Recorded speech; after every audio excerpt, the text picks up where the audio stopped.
Good evening, everyone. 28th regular meeting of the Medford City Council. Mr. Clerk, please call the roll.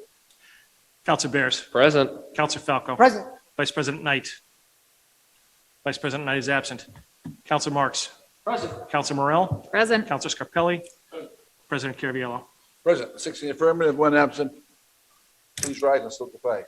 I pledge allegiance to the flag of the United States of America, To the republic for which it stands, one nation, under God, indivisible, with liberty, and justice for all.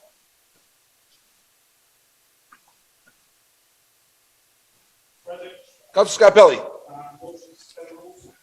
Motion by Council Scarpelli to suspend the rules to take paper 21490. Do I have a second? Second. Seconded by Council Bears. All those in favor? Aye. All those opposed? Motion passes.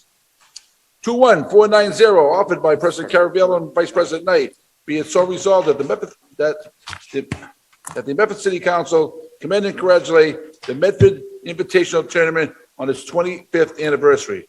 We would also like to thank the men and women who have helped the special needs children of Medford and Greater Boston for the past 25 years. Challenger Day will continue in the future, but it'll be run by the District 12 Little League. And we have a lot of people in the audience tonight that are from the organization. And Ron, if you want to come up and say a few words before we get to say some good things about you. Name and address to the record, please. Ron Giovino, 326 East Water Road, Medford, Mass. Thank you. Ron, for those who don't know, if you give a little brief synopsis on what Sure. the tournament's about and how long you've been doing it. Yeah, so we began in 1996. There's only one other left from that fateful day, Charlie Champagne, but we created a program to allow 12-year-old All-Stars to play a very competitive baseball game. Then we moved to running the Tufts Winter Clinic for 10 years. We got involved. We created the Medford Baseball Council that helped help all the baseball leagues in the city join together and talk as one.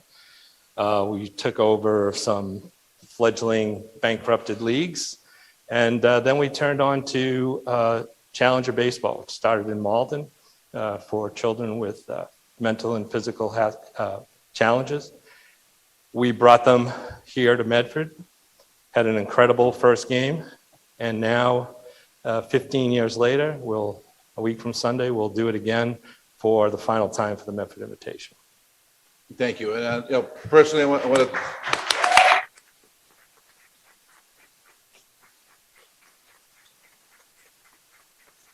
I've been a long time supporter of the group. Having one member of my family has been involved with the group for many years, and thank you and Charlie and the other people involved there. To be there on the Sunday and see the amount of work you guys put in and the characters and the games and everything that goes along with it.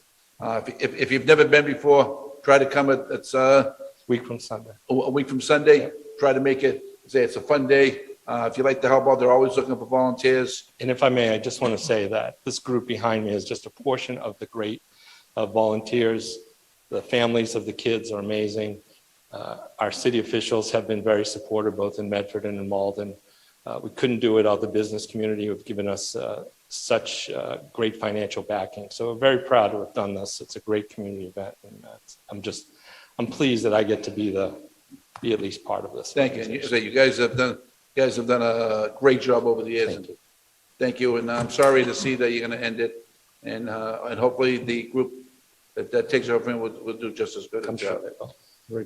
Council Marks. Mr. President, maybe if Ron could just mention who's here with him today? Yep, I will.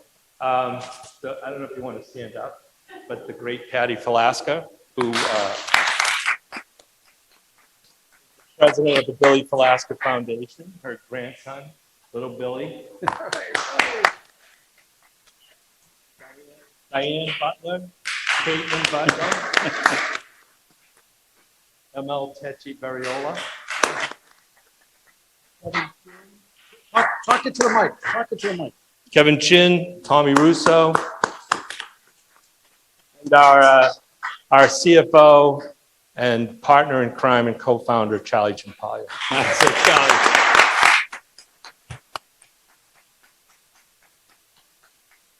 Council Marks. Thank you, Mr. President. And when you look at 1996, it's amazing what a bunch of volunteers did in our community. And to last 25 years and to go as strong as they did over 25 years is a true credit to all the volunteers that stuck it out this long. I know there was some real lean and hard times during this whole process. For sure. And not only you, but everyone else here have been a stalwart in making this a real success and benefiting many aspects of our community. And I think that's what goes a long way with me. When you went to the Challenger Days and saw the smiles and the people that you touched, it truly it's an amazing story, and one that I'm not going to forget. Since I've been in office, right around the same number of years, your group has been synonymous with community involvement. And from the bottom of my heart and on behalf of all the residents of this community, I want to thank you and all the volunteers here. It's great to see such familiar faces. And truly thank you. And hopefully the next endeavor you come up with, which I'm sure you're working on right now, right, Ron? I'll take that as a yes. I want to be part of that as well. And I appreciate all your efforts. Thank you. Thank you. Council Scarpelli. No, I'm fortunate enough to know the gentleman at the podium. It's someone that I idolized growing up across the street. Probably hit the farthest half ball home runs I'd ever seen in life. So some people looking, what is half ball? But this is what, we talked about the last year and how difficult the last year has been in really society. And I think that, we talk about, the division in our community. And at that time, if you remember back then, Medford's baseball was sort of what the city was about today. And there wasn't anybody really bringing that together. And I think Ronnie and your team really stood up and kind of put baseball back on the map in Medford. I remember as a young man watching this happen and saying, wow, I would love to be part of that. And you could hear the kids that I would teach. They would be so proud to be in that tournament. And then to move it to the next level where you see where it really pays dividends and shows where the kids that needed it the most found something. And reaching out to Challenger and having families, the Velasquez and the Butlers for some that have been supporting it for years and doing great things in our community. And it's been a sad couple of months here. You're hearing all these different changes in Medford, and for someone who grew up with these great changes, I'm excited to see what the next step will be. But when you see the moving on of a Michael Marks or the end of an era and Challenger and the MIT and see what you guys have done, I want you to realize there's a reason why people want to move to Medford, and it's people like yourself, Ron, and your team that made Medford the city that everybody loves and wants to be part of. So I'm proud of that. I'm proud to be a friend, and I thank you for everything you've done. And I can't wait for Sunday's event and support you guys again. And those people that don't know, the reason why I leave, I have a sweating problem. So I don't know what it is lately. It's like 90 degrees and humid, and we have I've been pawning my kids off now. Hey, we're going to volunteer. And then I try to hide behind a tree. So, but I just got to tell you, again, thank you for everything you do. And we're definitely going to miss this. So thanks. Council Falco. Thank you, Mr. President. I also want to thank Ron and Charlie and all the volunteers that are here tonight. I know a lot of time, effort, dedication, and commitment go into this on a yearly basis. And to be doing this for 25 years, year after year, that's a long time. But as Councilor Scarpelli mentioned, and Councilor Marks, this has been a successful tournament year after year after year. And it's something that you hear throughout the community. Thank you so much for all of your time, your commitment to the tournament, to the youth of our community. I can't thank you enough. And I just want to say thank you for your years of service and commitment to our community. Councilman Morrell. Thank you, Mr. President. I just want to echo what my fellow counselors are saying, and thank you, Ron, and the whole team for the tremendous amount of volunteer hours you put in over 25 years. Like my fellow counselors, I'm someone who benefited from youth sports, but those things don't happen on their own. Someone has to put that together, hold it together for as long as you all have. So I thank you for the tremendous effort, just this great community offering, and really just this offering, this inclusive offering to our young athletes in Medford. So thank you and congratulations on 25 years of great work. And Council Bass. I mean, I don't think I could say it any better than the folks who've been so involved for a long time. I was only 3 years old when you started.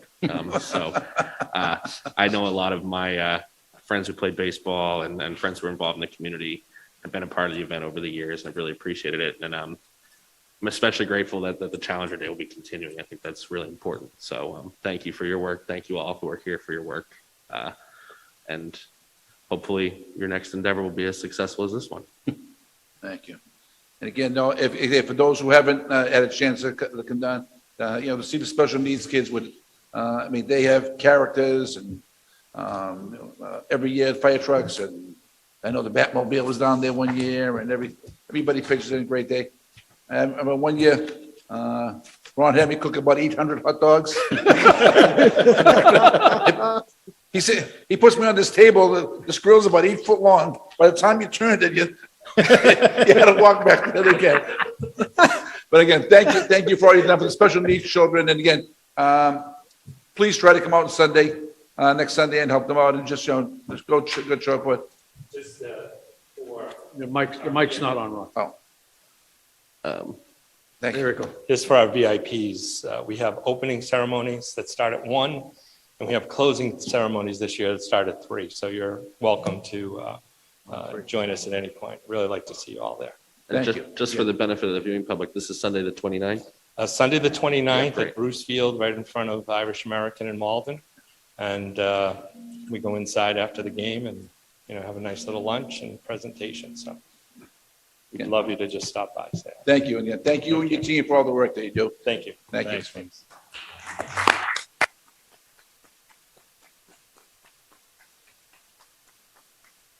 While we're on the suspension,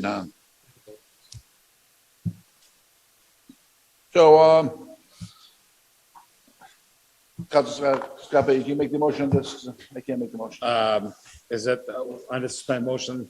No, that we can just, congratulations. Yeah, right. So make the motion that And we send them under suspension of the rules, we have a presentation from Council Falco to Eagle Scout. No, we need to vote on Oh, excuse this me. one first. Oh, to congratulate. So on the motion by Council Scarpa to congratulate, You lost and me. seconded by Council Told Falco. me it's a problem. He told me. All those in favor? Aye. All those opposed, motion passes. While we're on suspension, 2-1-513, offered by Council Falco, be it resolved that the Medford City Council congratulate Desmond Lambert on earning the rank of Eagle Scout. Desmond, where are you? Get up here, come on.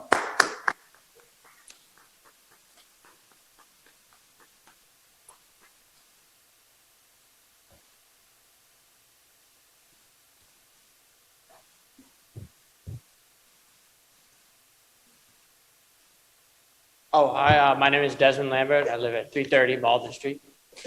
Nice Desmond, job, thank you. You didn't have to do that, but thank you very much. That was it. Hey, I feel like the last Followed guy did. procedure. We like that. That's good. Perfect. The clerk appreciates it. He's a little slow today, but I mean, I'd like to begin by thanking Desmond Lambert for being here tonight and for congratulating him on earning the rank of Eagle Scout. This never gets tired. We have celebrated, we've had a lot of Eagle Scouts in our community that have come through Troop 416. And a big congratulations to Desmond. And also a big thank you to his parents, Tim and Julie Lambert in the back.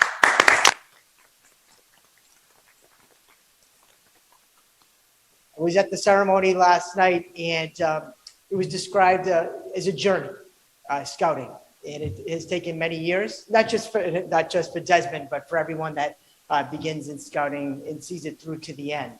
And I've had the pleasure of knowing Desmond for probably about 16 years now. So I remember when he was just a kid, and here he's a young man. He's made it through to the rank of Eagle Scout, and he's done a fabulous job. He's someone that is really, I'm really proud of everything that he's done, and he's come a long way. And tonight we're going to be presenting him with the council commendation from the Medford City Council. The Medford City Council takes pleasure in awarding this council commendation to Desmond Lambert. Congratulations on being elevated to Eagle Scout.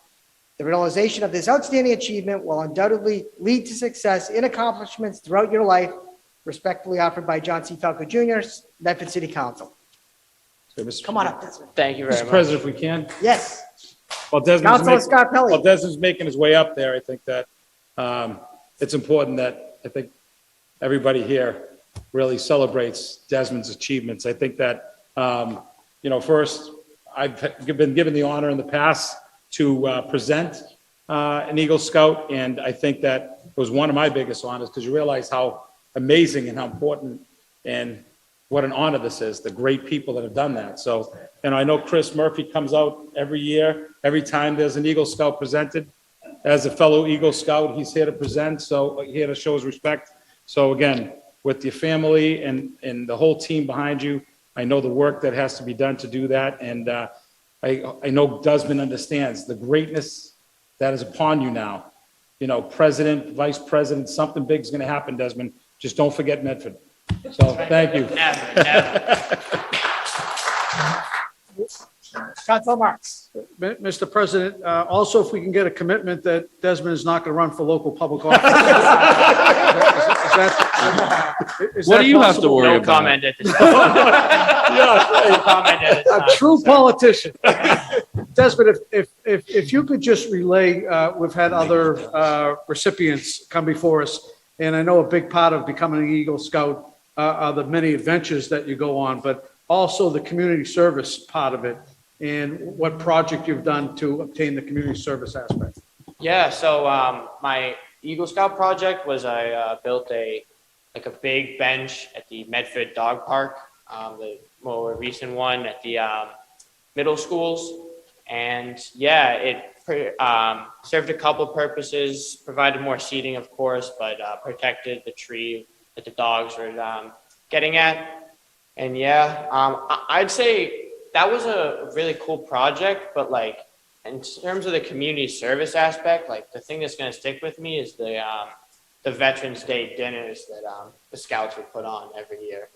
And those, we've been doing it for many years now, and it's something that we really take pride in, that it comes up every year. And having that commitment, it shows a lot, but it also teaches, the right practices. I think that is something I'd like to highlight a little bit more. That's excellent. That's great. And every Eagle Scout that we've spoken with always states that it wasn't just solely their effort. It was other people that helped them along the way.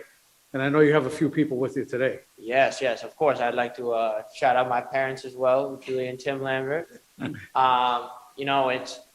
It really is a group effort, and you can't say it's all one person, but it was everything that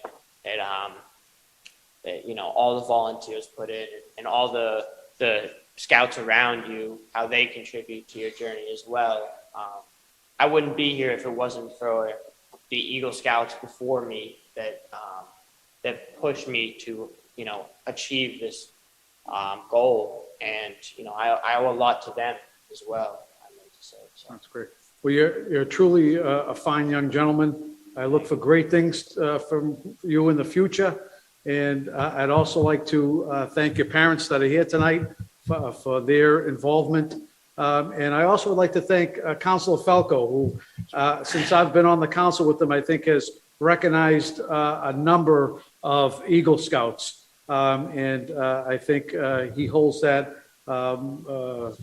obtaining of that badge as a real high honor. And I want to thank him as well and congratulate you. Thank you. Thank you, Councilor Marks. President Caraviallo. Thank you. Desmond, I want to thank you for earning your Eagle Scout. And I don't know, I think there's something in the water in Medford that I think, I don't know, since I've been here in 10 years, an awful lot of Eagle Scouts have come through. And then, I don't know if Medford has a record or something, but I want to thank you. But what you did say something that, which was good, how you enjoy doing the community service and how it feels good to do something for somebody, especially with the veterans. It's a great project you guys got behind. And I said, there's nothing better than the feeling of helping somebody. And again, I want to thank you and your family for everything you did. And again, congratulations on whatever you're moving. Are you going to college? Are you going anywhere? Yeah, I'm going to Bunker Hill right now. So I'm, don't really know what exactly I'm gonna pursue, but it's one of those things that why go into a lot of debt while you're trying to find Smart it, man. So yeah, just buying myself a little more time and I don't know, getting through this pandemic. Good for you. So Keep on, just keep on doing what you're doing. You're doing a good job. Congratulations. thank you very much. Thank you, President Caraviallo. Councilor Morale. Thank you, Councilor Falco, and thank you for bringing this forward. Congratulations, Desmond. It's as someone who dropped out of the Brownies after about 1 year, the level of dedication, commitment that it takes to get to the rank of Eagle Scout is just something that will serve you so well in your life, but already serves the city of Medford and will continue to serve us as long as you choose to stay here. So I just congratulate you on such an achievement and all of your hard work to get here. Thank you. Thank you, Councilor Morale. Councilor Bears. Thank you, Mr. President. Congratulations. I was lucky enough to have a couple of friends at Medford High School who also became Eagle Scouts. And I think at some point I was in, 10 years ago or so, I was back in this audience congratulating them. So I know what kind of accomplishment it is. And I think your attitude is right on about community service as well. And all I can say about Bunker Hill, I think that's a smart choice.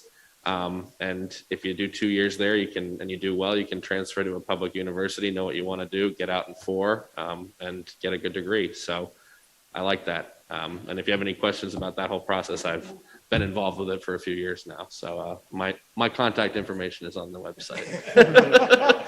Thank you, Councilor Bears.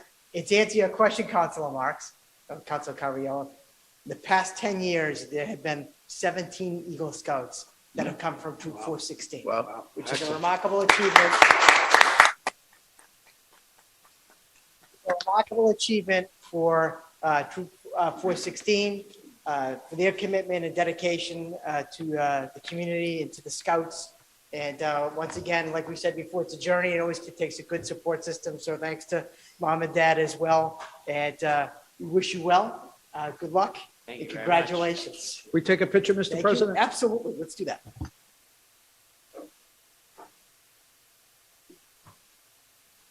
Thank you.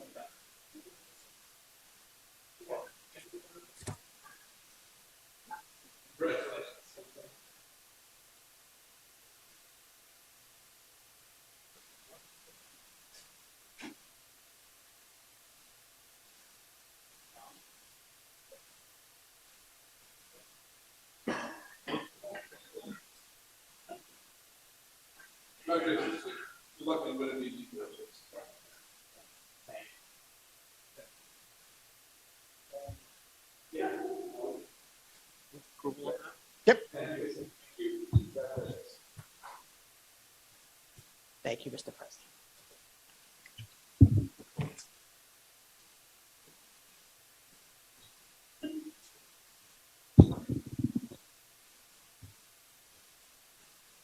Mr. President, I'd like to move approval on that motion.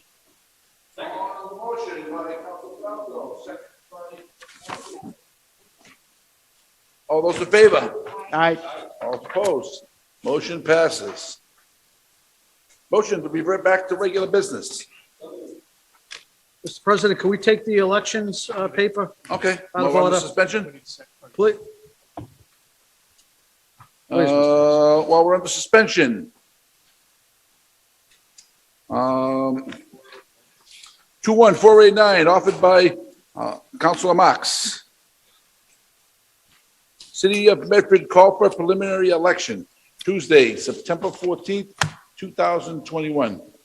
Be it ordered that in accordance with the provisions of the general laws of Massachusetts and the revised charter of the city of Medford, insofar as the latter is applicable, the city clerk be and he is hereby authorized and instructed to notify and warn such of the inhabitants of the city of Medford qualified to vote, and as the law requires, to assemble at the several polling places as designated in this order and within the several precincts where they are duly registered voters on Tuesday, September 14th, 2020. Then and there to give their ballots for the nomination of respectively 6 members of the Medford School Committee to serve for a period of 2 years from the first Monday in January 2022 to be elected by and from the qualified voters of the city at large, and 1 mayor of the city of Medford to serve for a period of 2 years from the first Monday in January 2022 to be elected from the qualified voters of the city at large. Be it further resolved that the following named polling places be and they are hereby designated to be used at the preliminary municipal election to be held on Tuesday, September 14, 2021. The said polling places are to be open from 7 a.m. to 8 o'clock p.m. Voting precincts. Ward 1, Precinct 1, Andrews Middle School, 3000 Mystic Valley Parkway. Ward 1, Precinct 2, Firefighters Club, 340 Salem Street. Ward 2, Precinct 1, Roberts Elementary School, 35 Court Street.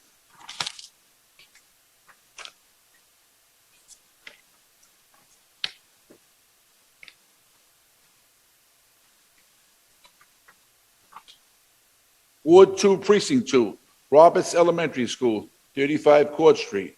Ward 3, Precinct 1, American Legion, 321 Winthrop Street. Ward 3, Precinct 2, Temple Shalom, 475 Winthrop Street. Ward 4, Precinct 1, Tufts University, Cousins Gym entrance, 161 College Ave. Ward 4, Precinct 2, Walking Court, Auburn and North Street, Fonda Caro Center. Ward 5, Precinct 1, Missatuck Elementary School, former Columbus Elementary School, 37 Hicks Ave. Ward 5, Precinct 2, Missatuck Elementary School, former Columbus Elementary School, 37 Hicks Ave. Ward 6, Precinct 1, West Medford Fire Station, 26 Harvard Avenue. Ward 6, Precinct 2, Brook School, 388 High Street. Ward 7, Precinct 1, Mystic Valley Towers, North Building Entrance. Ward 7, Precinct 2, McGlynn K-8 Public School, 3004 Mystic Valley Parkway. Ward 8, Precinct 1, Senior Center, 101 Riverside Avenue. Ward 8, Precinct 2, South Medford Fire Station, 0 Medford Street. Because of an insufficient number of candidates for the nomination of the office of city council, that office will not be part of the September preliminary election. Just the offices of school committee member and mayor. All 3 offices will appear on the November ballot. Councilor Marks. Mr. President. I defer, Mr. President. Councilor Falco. Thank you, Mr. President. Thank you, Councilor Marks. Just had a question regarding Ward 2, Precinct 2. I know that will be moving, voting usually takes place at St. Francis Parish. That's 2-1.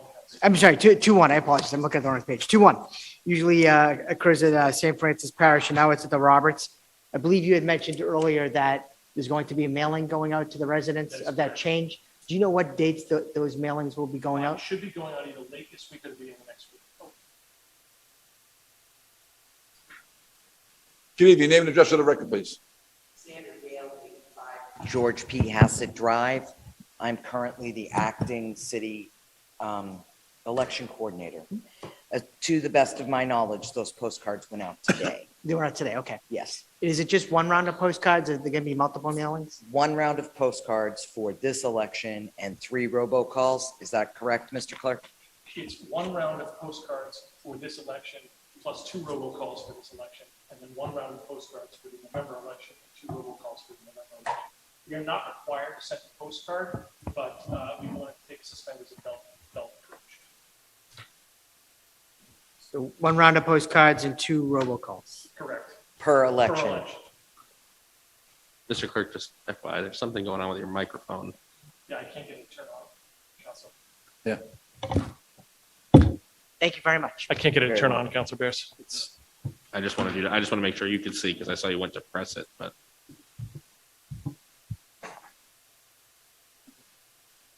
Thank you. Motion for approval, Mr. President. On the motion by Council Marks, seconded by Council Scarpelli. roll call. Roll call vote has been requested. Mr. Clerk, please call the roll. Council Bears, Yes. Council Falco. Yes. Vice President Knight is absent. Council Marks, Yes. Council Morel, Yes. Council Scarpelli. Yes. President Caraviallo. Yes. 6 in the affirmative, 1 absent. Motion passes. Mr. President, Council Marks. while we're under suspension, can we take paper 21-508, communications from city offices and employees? 21, Emily. Okay. Communications from city office and employees, 21-508. To President Caraviallo and members of the City Council, registered voters at Adam Verdebee's clerk. Early and mail voting, date August 12th, 2021. On July 29th, Governor Baker signed Chapter 29 of the Acts of 2021. Among the items that the legislation extends early voting by mail for all elections through December 15th of this year. The legislation also allows the city council to designate in-person early voting for any election upon request or recommendation of the local election official. Within the parameters of the legislation, I am requesting and recommending 4 days of in-person early voting leading into the preliminary municipal election on September 14th. And I am requesting and recommending 5 days of in-person early voting leading into the municipal election on November 2. For the preliminary municipal election on September 14th, I am requesting and recommending that you designate the following 4 dates and times for in-person early voting. Tuesday, September 7th, 8:30 a.m. to 4:30 p.m., normal City Hall business hours. Wednesday, September 8th, 8:30 a.m. to 7:30 p.m., normal City Hall business hours. Thursday, September 9th, 8:30 a.m., 4:30 p.m., normal City Hall business hours. Friday, September 10th, 8:30 a.m. to 12:30 p.m., normal City Hall business hours. All in-person early voting would occur as with past practice in the City Council chambers.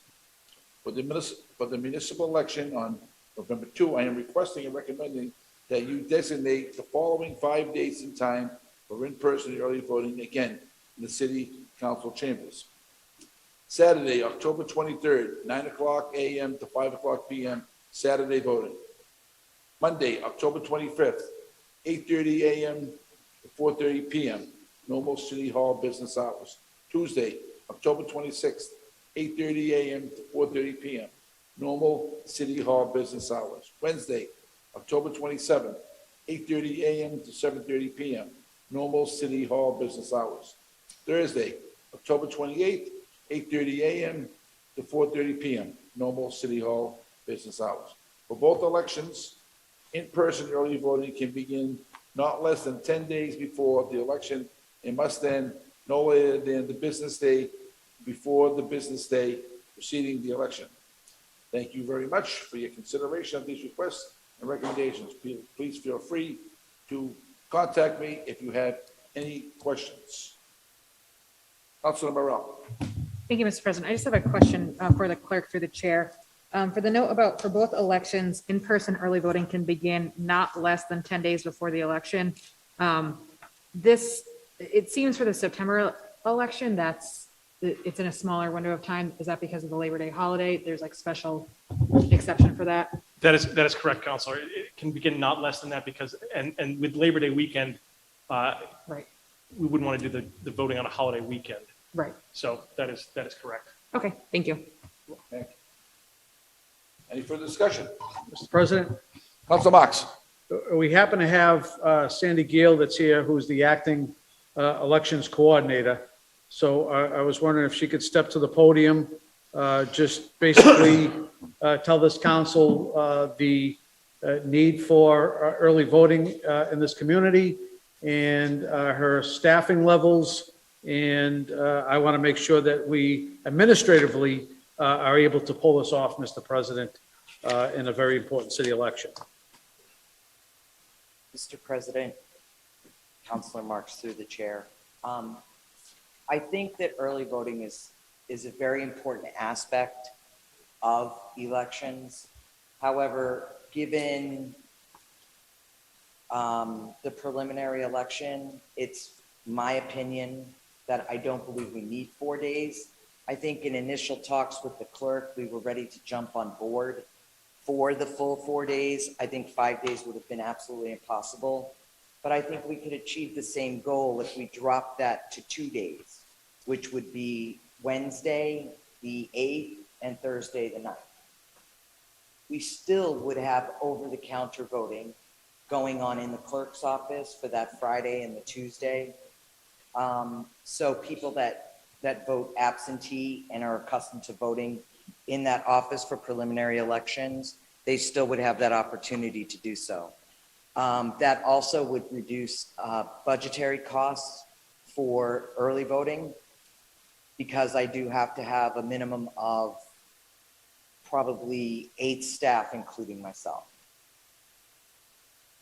I have the staff, that's not a problem, but to reduce on a preliminary election some costs, it probably would be a worthy idea. So through you, Mr. President, so Sandy, the coverage of the poll that's going to be here at City Hall, is that done with existing city employees, or are these poll workers that would come in? Mr. President, Councilor Marks, it would be done with existing election workers that have done early voting last year all the way since 2016. It's been an ongoing training process for that early voting. Initially, when we started in 2016, everything was on paper. Now we are lucky enough to have poll pads that we use that we can look voters up. There's a barcode so that when we process those ballots downstairs in the Registrar of Voters office after voting has closed, we scan the barcode and it automatically takes that person out of the system, so they can't come and try to vote early again. So it's an ongoing, evolving process. So just so I understand, it's not done with existing Registrar of Voters employees. It is at night. At night, okay. When voting is all done for the day. So the process is you come in, you check in through the poll pad, you are given an affirmation envelope, or what we call an EB7. You're affirming on that envelope that you are the registered voter that is listed in the rolls. You sign the envelope, put your address, print your name. You are then sent back to a table, and since we all get the same ballot, this time around, there's no confusion about ballots and things like that. So everybody for the preliminary will get exactly the same ballot. They get their ballot, go to the booth, fold it up, put it in the envelope, and then they drop it in the ballot box on their way out the door. We close the gap after voting is over for the day when myself or the clerk with a police escort take those ballots downstairs to the Registrar of Voters office, and we open the VRIS system, which is our state voter registration information system, and we scan each one of those barcodes, and that generates a list. The difference with the preliminary this time is the plan is to send them out to the precincts to be tabulated on election day. So they would be handled like absentee ballots, and they would go with a checklist that would be created by us. And my other question, I did read through Chapter 29 of the Acts of 2021. Yes, And I thought I read, and correct me if I'm wrong, there's language in there for people that are unable to attend the in-person voting that would allow the registrar of voters office to actually go out to homes and have people vote by ballot. Is that correct? that is correct. We've always offered that service in Medford. It depends on, last year it was a little more dicey because of COVID and being in the midst of a pandemic. We had to get a little more creative, like putting things in baggies or having the police drive or something like that. But we've always offered that service, and I personally have done it myself for someone that had a disabled child that could not get to the polls. And I took the ballot out and allowed her to vote. And I do believe that the Board of Registrars also has done that in the past. And does that need to happen in conjunction with the days that we approve, or does that happen right up till the election? I think that happens right up until the election and including election day, because you don't ever know what type of emergency situation, and you certainly don't want to turn a voter away because someone can't get out there. That's one of the reasons why we have registrars and people who are equipped to do that. And that's great. And I think part of offering this is also notifying the public that it exists. Absolutely. Because when I read the acts, I wasn't familiar with some of it myself, and I've been around for a while. So I think part of the outreach that will be done between now and the preliminary and the general election should include that outreach, what options people have available. So I'd ask that that be done. Have you had the opportunity to put a monetary value on what it's going to cost the city to provide each day with having election employees, as well as, I would assume you'd need a police officer present for the time, and any other associated costs with allowing the in-person voting? A rough guesstimate is it probably would cost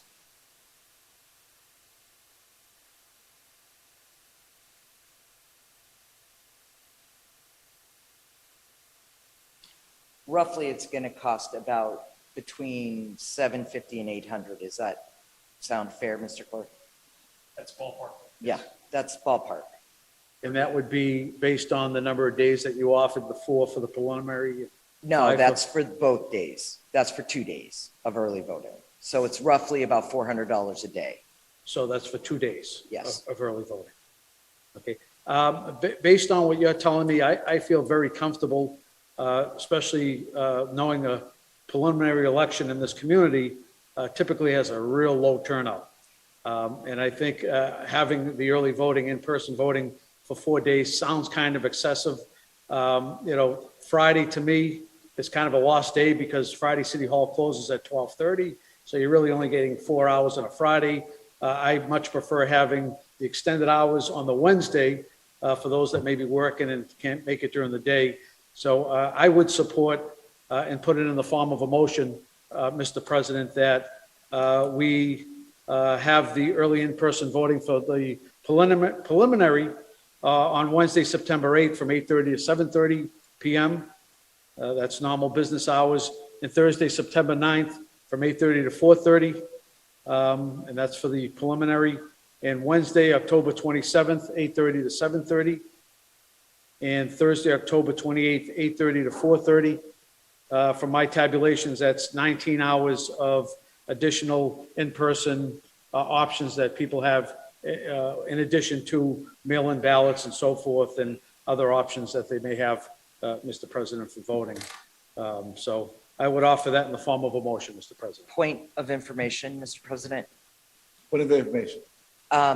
For your early voting in October, which is for your general election in November, the one thing that you want to do is definitely capture at least one weekend day, so that those folks who work a regular job, I do think that in the October early voting for the general election, you do need to offer all 5 days. That's my opinion, and based on looking at what the numbers were for early voting last year, we have a much higher turnout. And without really knowing where we're going to be as far as community health concerns in regards to the Delta variant in Medford, the controlled environment that we have here with help from DPW, who comes in and fogs for us every 2 hours, it's probably a little bit more important for the general to have that 5 days. I just don't know why this would be any more controlled than any other poll. Don't we follow the same standards? Yes and no. I don't anticipate having sanitizers and spacers in the precincts unless something develops in the next several weeks that the governor reissues a mask mandate or reissues closings. So I didn't anticipate having sanitizers and spacers as I did last November. So the staff in a polling location has changed even from March of last year. We had a warden and a clerk, 2 check-in inspectors, and 2 check-out inspectors. Under these acts, we have eliminated the checkout inspectors, which has worked much better. So at this point, Mr. President, I'll listen to what my colleagues have to say. I will withdraw the general election, the motion I put forth for the general election, listen to my colleagues. I do want to say, Mr. President, that it's vital that we have an election coordinator in position, which this council has been pushing for several years now. And Sandy Gill has been our election coordinator for all intents and purposes for a couple of decades now in the Yes. community, Mr. President. As we found out, Sandy is acting, and the administration's working on apparently posting the position and so forth. But we also heard from the city administration less than an hour ago that they like to get people into acting roles and then push them into the role, Mr. President. And here we have someone that's been acting, doing the job, a very capable person. That's another thing we heard from the city administration, that they want to make sure if they are going to put someone in an acting role, they're capable and then also have the ability to do the job. And here we have someone that's capable doing the job. I don't know what the hangup is, but in my opinion, 26 years elected in this city, Mr. President, the integrity of our election process is of the utmost importance. And if people lose confidence in how we run an election, Mr. President, I don't want to be around for that. So I think it's important that we have a coordinator. The council recognized that. We're waiting for the city administration to follow through. And it's vital, Mr. President, we have someone in that role. I appreciate Sandy's and the acting role, and I think it's about time the city administration gets off their duff and does something, Mr. President, in order to maintain the integrity and security of our elections. Thank you. Thank you. Councilor Morell. Thank you, Mr. President. I understand the rationale of Councilor Marx's motion, as well as what Ms. Gale is sharing. I personally don't feel comfortable cutting the days for early voting for the preliminary. I would support the original 4 days that were recommended. And that's just, as an elected official, I don't feel comfortable limiting the days. Thank you. Councilor Bass. Thank you, Mr. President. Through you to Coordinator Gale. My first question is on the mail-in voting. Are we, or is the Secretary of State's office going to be sending a postcard out to let people know that they can apply for a mail ballot? At this time, I'm sorry, through the chair, Councilor Bears. At this time, the only advertisement is the Secretary of State making infomercials or having on their website that you can vote by mail. Yeah. There is a link. I did work with Ms. Peaks like a week and a half ago on putting some information up on our Medford website where you could click the link, download the application. It's very important that when voters download that application, that they don't type their name in. They have to sign it. Yeah. physically sign it, or we will be returning it. The application will be rejected. Okay. We did run into some of that last year. The mail-in is an evolving process. Yeah. We are learning. Last year, it was done on a scale that had never been done before. But by November, we were perfect. Right. So we've learned and made notes, and we have the plan. Yep. It's just getting the information out there, which also brings me to, the clerk and I have already ordered a large banner to hang, reminding people that September the 14th is preliminary election day. We have lawn signs to go throughout the city and 2 larger signs that are going to be put on frames in the front lawn to get voter awareness out there. Yeah. But as of right now, and my last account from the state, which was earlier today, no, they are not sending out any postcards.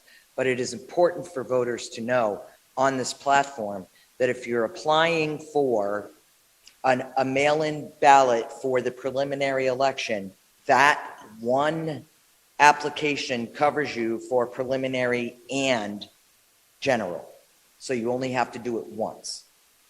That's helpful. Yeah, and I have full confidence in the mail process and the votes being all of that. I think it's the question of, do people know that it's still an option? So I'm glad to hear that there's going to be some efforts made. I think I guess my question, and then I'll make my comment. Is there a date? Can I request a mail ballot today for these elections? Through the chair, yes, Councilor Bears, you can. Okay. You can request one right up until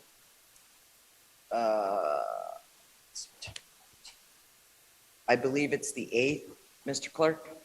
I have to check the exact schedule. I think it's 5 days before the 5 days election. before, I believe it is the 8th Okay. of September. Might be 6 days before the election. So that would be, it's the 8th or the 9th, but I think Sandy's right. I think it's the 8th. All right. That's great. Yeah, and I would just maybe suggest, I know it may incur a cost, and maybe even a pretty significant cost, but letting voters know the options, maybe via a postcard or a robocall of some kind, I think would be helpful. Just because the law, it's right here. This came to us August 12th. The law was signed July 29th. There's kind of been some back and forth. There's some concerns that some options may not be available. So I do think, just to make sure voters know all their options, that could be helpful. We can, Councilor Bears, we can request a reverse 911. Postcard would be, might be prohibitively expensive on this one. Last year, as you'll recall, the Secretary of State's office, in other words, the Commonwealth, covered Right. the cost for all those postcards, which is a very large cost. Right. But I think we can definitely do some reverse 911s citywide, alerting people to this.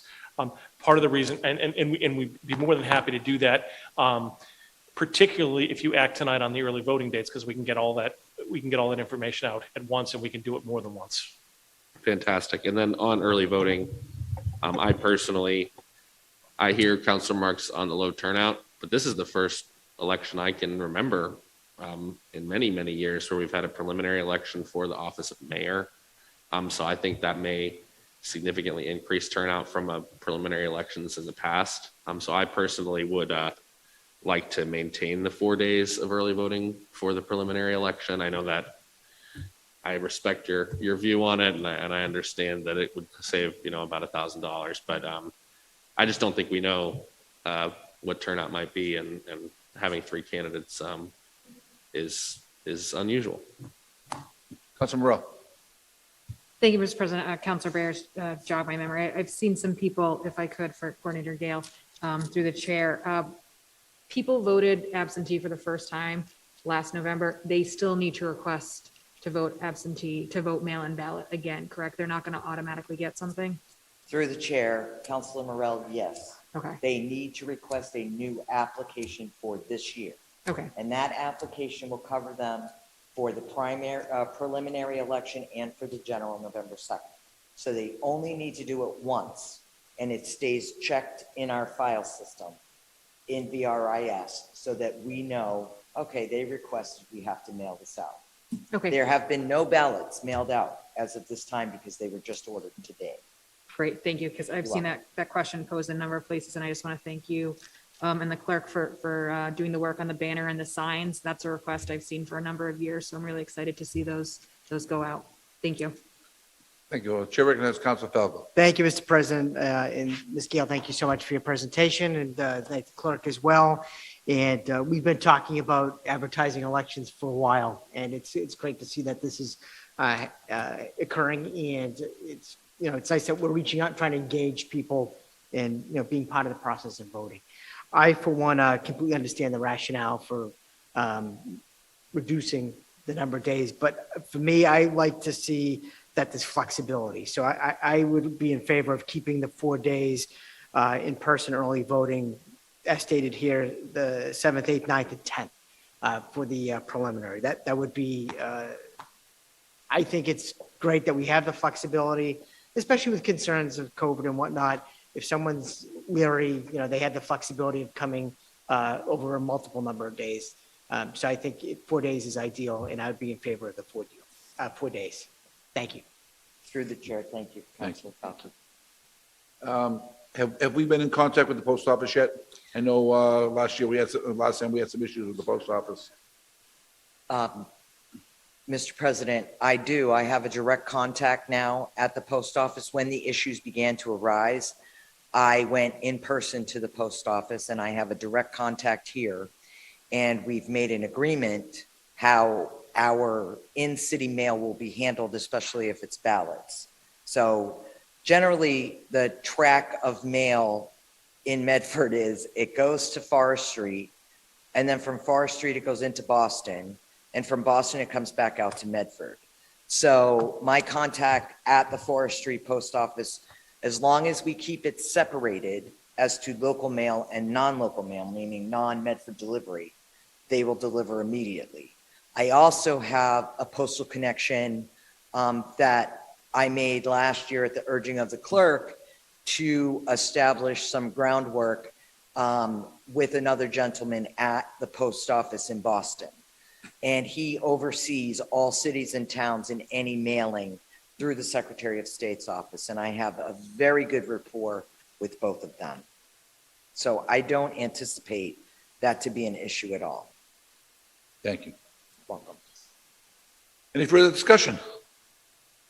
Okay, so, Council Marks, you have a motion on the floor to have the early voting for just Wednesday and Thursday. Is that correct? Right.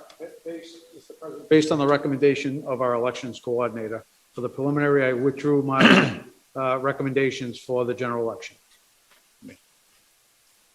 So, on the motion by Council Marks, as amended, seconded by Council Scarpelli. Mr. Clerk, please call the roll. So I need some clarification. Are you voting on the 2 days of early voting for September and then all the additional days for October, or are they separate votes? No, it's one vote. So it's reducing, so the motion is to reduce it to 2? The 2 days For the preliminary. for the preliminary, for the Wednesday and the Thursday, on the recommendation of the election coordinator.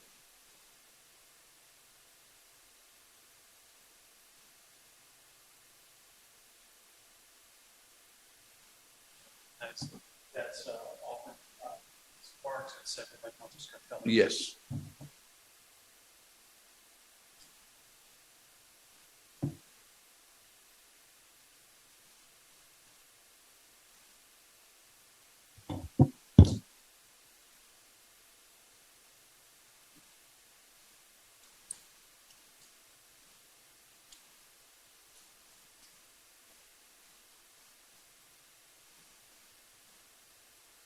Wait. What? I had a question about if it was severed or not, because I don't know what. Well, Okay. are we voting? The motion is by Council Marks, he's supporting the motion as amended. He's amending the motion to reduce the early voting from 4 days to 2 on the Wednesday and Thursday. I would like to vote on the amendment first and then vote on the, If you want to sever? I don't, there has to be a motion to sever the vote, because the way it is now, we're voting on the whole package at once. Yeah, I would like to vote on the amendment proposed by Counselor Marks and then vote on the final paper, depending on, and that version of the final paper will be determined on the vote of the amendment, if that makes sense. I'm not opposed to that. Okay, so, on the, amendment, a motion by Council Marks to reduce the days Yeah. from 4 to 2. For the- Seconded by Council Scarpelli. Mr. Clerk, please call the roll. So this is to reduce from 4 to 2. For the preliminary. For the preliminary. Thank you.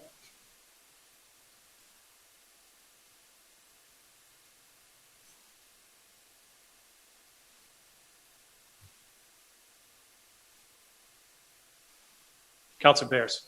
No, Counselor Falco. No. Vice President Knight is absent. Counselor Marks. Yes. Counselor Morell. No. Counselor Scarpelli. Yes. President Caraviallo. Yes. It's a tie. We have a tie. motion fails. That generally means motion fails. Motion fails. Am I Oh. correct? Yeah. I'd Motion move, fails. So does that mean that there's no early voting for the no, preliminary? at this I'm point? now No, moving to there'll approve. be 4 days now. I move to approve, We got to vote on it. That's approve, what I'm trying to figure out. motion to approve all 9 days of early voting, 4 for the preliminary, 5 for the general. On the motion by Council Bears, I'd ask that we sever that vote, Mr. President. what do you want to sever out of that? Take them as two distinct votes, Okay, Mr. so President. you want to Preliminary take the preliminary and the first? general election. That's fine with me. Okay, so Okay, hang on. on the motion by Council Bears to vote on the preliminary dates, seconded by Council Morel. Mr. Clerk, please call the roll. Hang on, I gotta write this up. And this is for the dates of the preliminary only. The 4 days. Mr. President, if I could, Council Marks. just if I could, it was only roughly, I think, less than a month ago that a member of this council offered a resolution to do away with the preliminary altogether.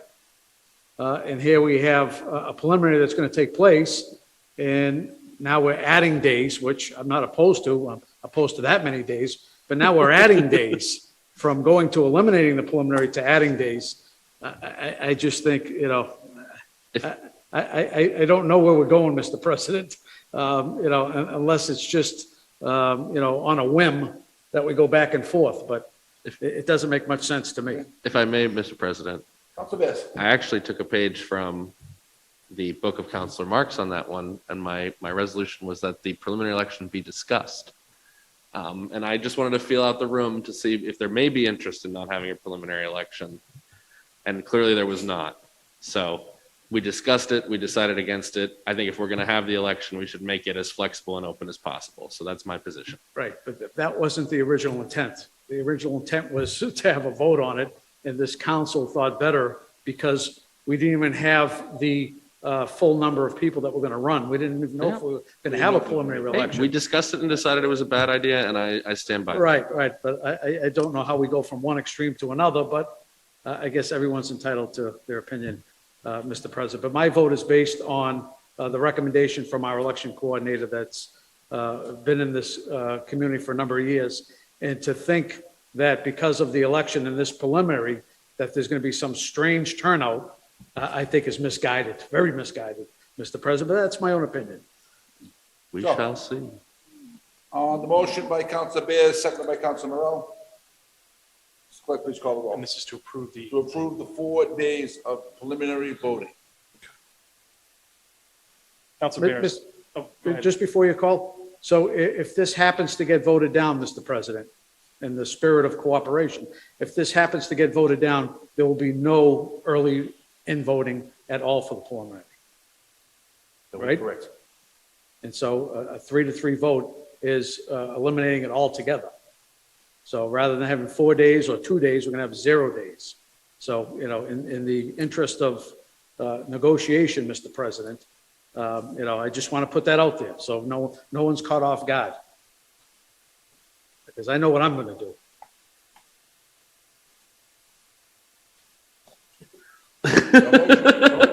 Your motion. I I'd rather have 19 hours of in-person voting than zero, but If I were to move to reconsider before the end of the meeting, would we be able to take up the vote again at this meeting? no, because you're not on the prevailing side. You have to be on the prevailing side. I may end up on the prevailing side. Or may or may not, who knows? Who knows? It's a risk. Let's go. Mr. Clerk, please call the roll. The motion is for 4 days of early voting in September. That's correct. Council Bears. Yes. Council Falcon. Yes. Vice President Knight is absent. Council Marks. No. Council Morrell. Yes. Council Scarpelli. Yes. President Caraviallo. No. 42.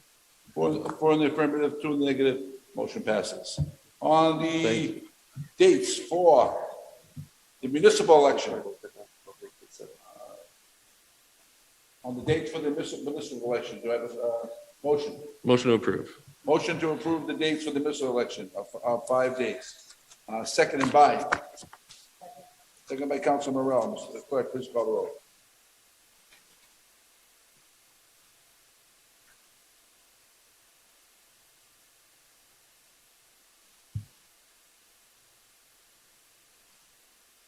Council Bears. Yes. Council Falcon. Yes. Vice President Knight is absent. Council Marks. Yes. Council Morrell. Yes. Council Scarpelli. Yes. President Caraviallo. Yes, 6 in the affirmative, 1 absent. Motion passes. Thank you, Sandy. Motion to revert back to regular order of business, Mr. Motion President. by, Councilor Marks to report back to the. Thank you. Thank Seconded you. by Councilor Scarpelli. All those in favor? All right. Aye. Motion passes. All right. Go back here. All right. Hearings. 21-190, legal notice, City of Bedford, Bedford City Council, Chapter 94 zoning. The Bedford City Council shall conduct a continued public hearing on Tuesday, August 17th at 2021, 7 o'clock p.m. via Zoom remote video conference relative to a petition by Mayor Brianna Lincoln to amend Chapter 94 zoning of revised ordinances of appeals from 3 members and 1 associate to 5 members and 2 associate members. The full text of the amendment may be viewed at the Office of City Clerk, Bedford City Hall, Room 103, or on the city's website at www.medford.org, departments/community space development / by clicking on the current CD board filings. A Zoom link for this meeting will be posted no later than August 13th, 2021.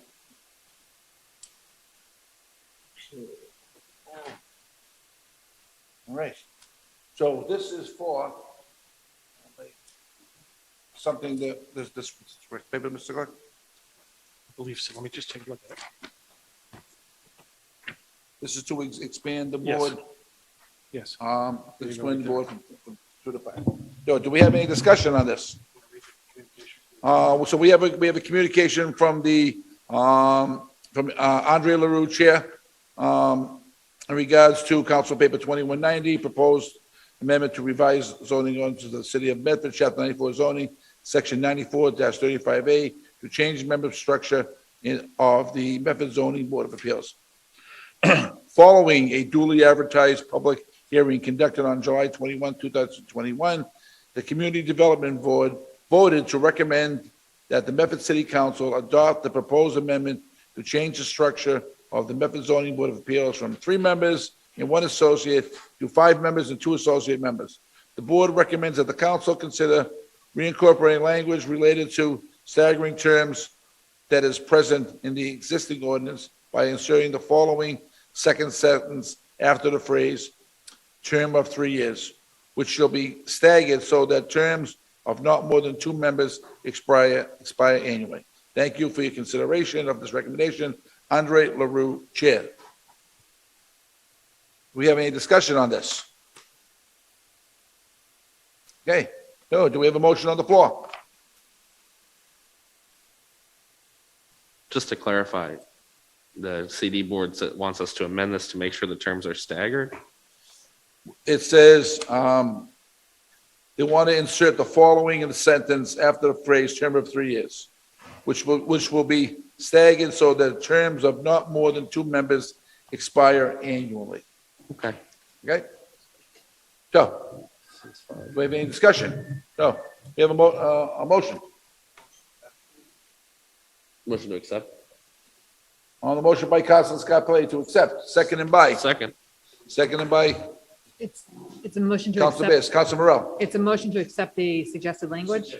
Okay. The language by the senior board chair. Yeah. Yep. Sure. Yes. And having a mass exodus with our board would be, devastating. So I'd support this. Thank you. Yeah. I'm unclear whether this vote is going to approve the whole amendment, or is it just going to accept the recommendation? It'll set the recommendation in the whole. Have a second vote? Yes. Yes. So, first vote is to accept the recommendation of the board. Motion was made by Councilor Scarpelli, seconded by Councilor Bears. Mr. Clerk, please call the roll on this.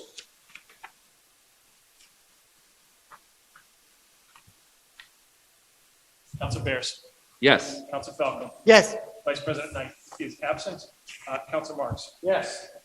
Council Morel, Yes. Council Scarpelli, Yes. President Carviallo. Yes, 6 in the affirmative, 1 absent. Motion passes. On the original paper, 21-190. Do we have a motion on the floor? Motion to approve. On So you're approving with the new language, correct? As amended. on the motion by Councilor Bears, seconded by? Seconded by Councilor Morel. Mr. Clerk, please call the roll. Council Bears, Yes. Council Falco. Yes. Vice President Knight is absent. Council Marks, Yes. Council Morel, Yes. Council Scarpelli. Yes. President Carviallo. Yes, 6 in the affirmative, 1 absent. Motion passes. Mr. President, motion to suspend the rules to take paper 21-509. Motion by Councilor Bears to suspend the rules. Seconded by? Seconded by Councilor Morel. All those in favor? That's what I was going to ask. Motion passes. Councilor Bears, what was that? It's the petition, license. the license. Petition for 509? laundromat. Laundromat, Okay. if they're not here, I just. Yep. Is any, 21-509, petitions, presentation of similar papers. 21-509, petition for a cleaning and dyeing license by Camilla Dinamaka in Glendawood Chin, 19 Lewis Street, Everett, Mass. 02149, in 119 Skyline Drive, Daly City, California, for GNC LLC, doing business as the Laundromat, 281 Boston Ave, Medford, Mass. Do we have anyone here? I thought I saw, I see Gwendolyn Chin here. Good evening, sir. If we can unmute Mr. Chin? Just 1 second, sir. No. I was waiting.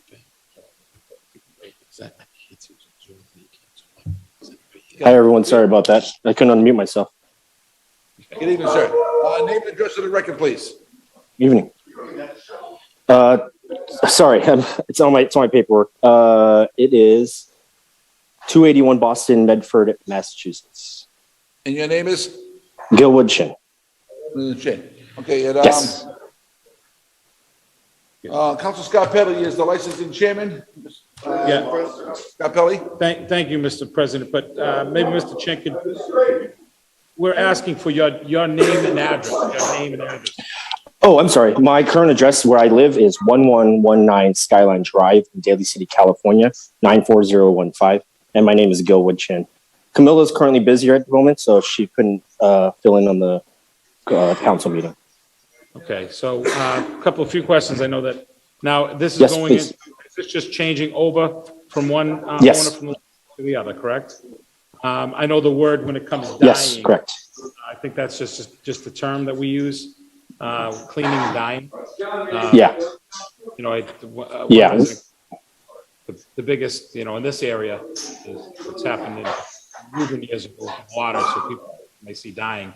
But just to be sure, this is just the legal formality for cleaning and laundry. It is sorry about that. How many employees do you have? How many employees we have It is- working? It's just me and Camilla. We're co-owners, and it's just a straight laundromat. There's no dry cleaning. There's no other special chemicals that we're using. Just detergent and soap. All right, and your hours of operations? 6 to 11. 6 to 11, okay. 6 a.m. to And, 11. Sorry. Great. And so I know the services a lot of the college, Tufts University. Exactly. So, Yes. okay, I know that business there was good. It was respectful, and there were no issues. I know that moving forward, we see everything in order. I don't see anything holding this petition up. I just wait for my colleagues if they have any questions. We have any further discussion on the license for the hearing and seeing none? I move to accept this, move forward. On the motion by licensed and chairman, Council Scarpelli, seconded by Council Morel. All those in favor? Aye. All those opposed? Motion passes. Thank you, Good luck, sir. Mr. Chen. Thank you very much, guys. Appreciate it. Okay.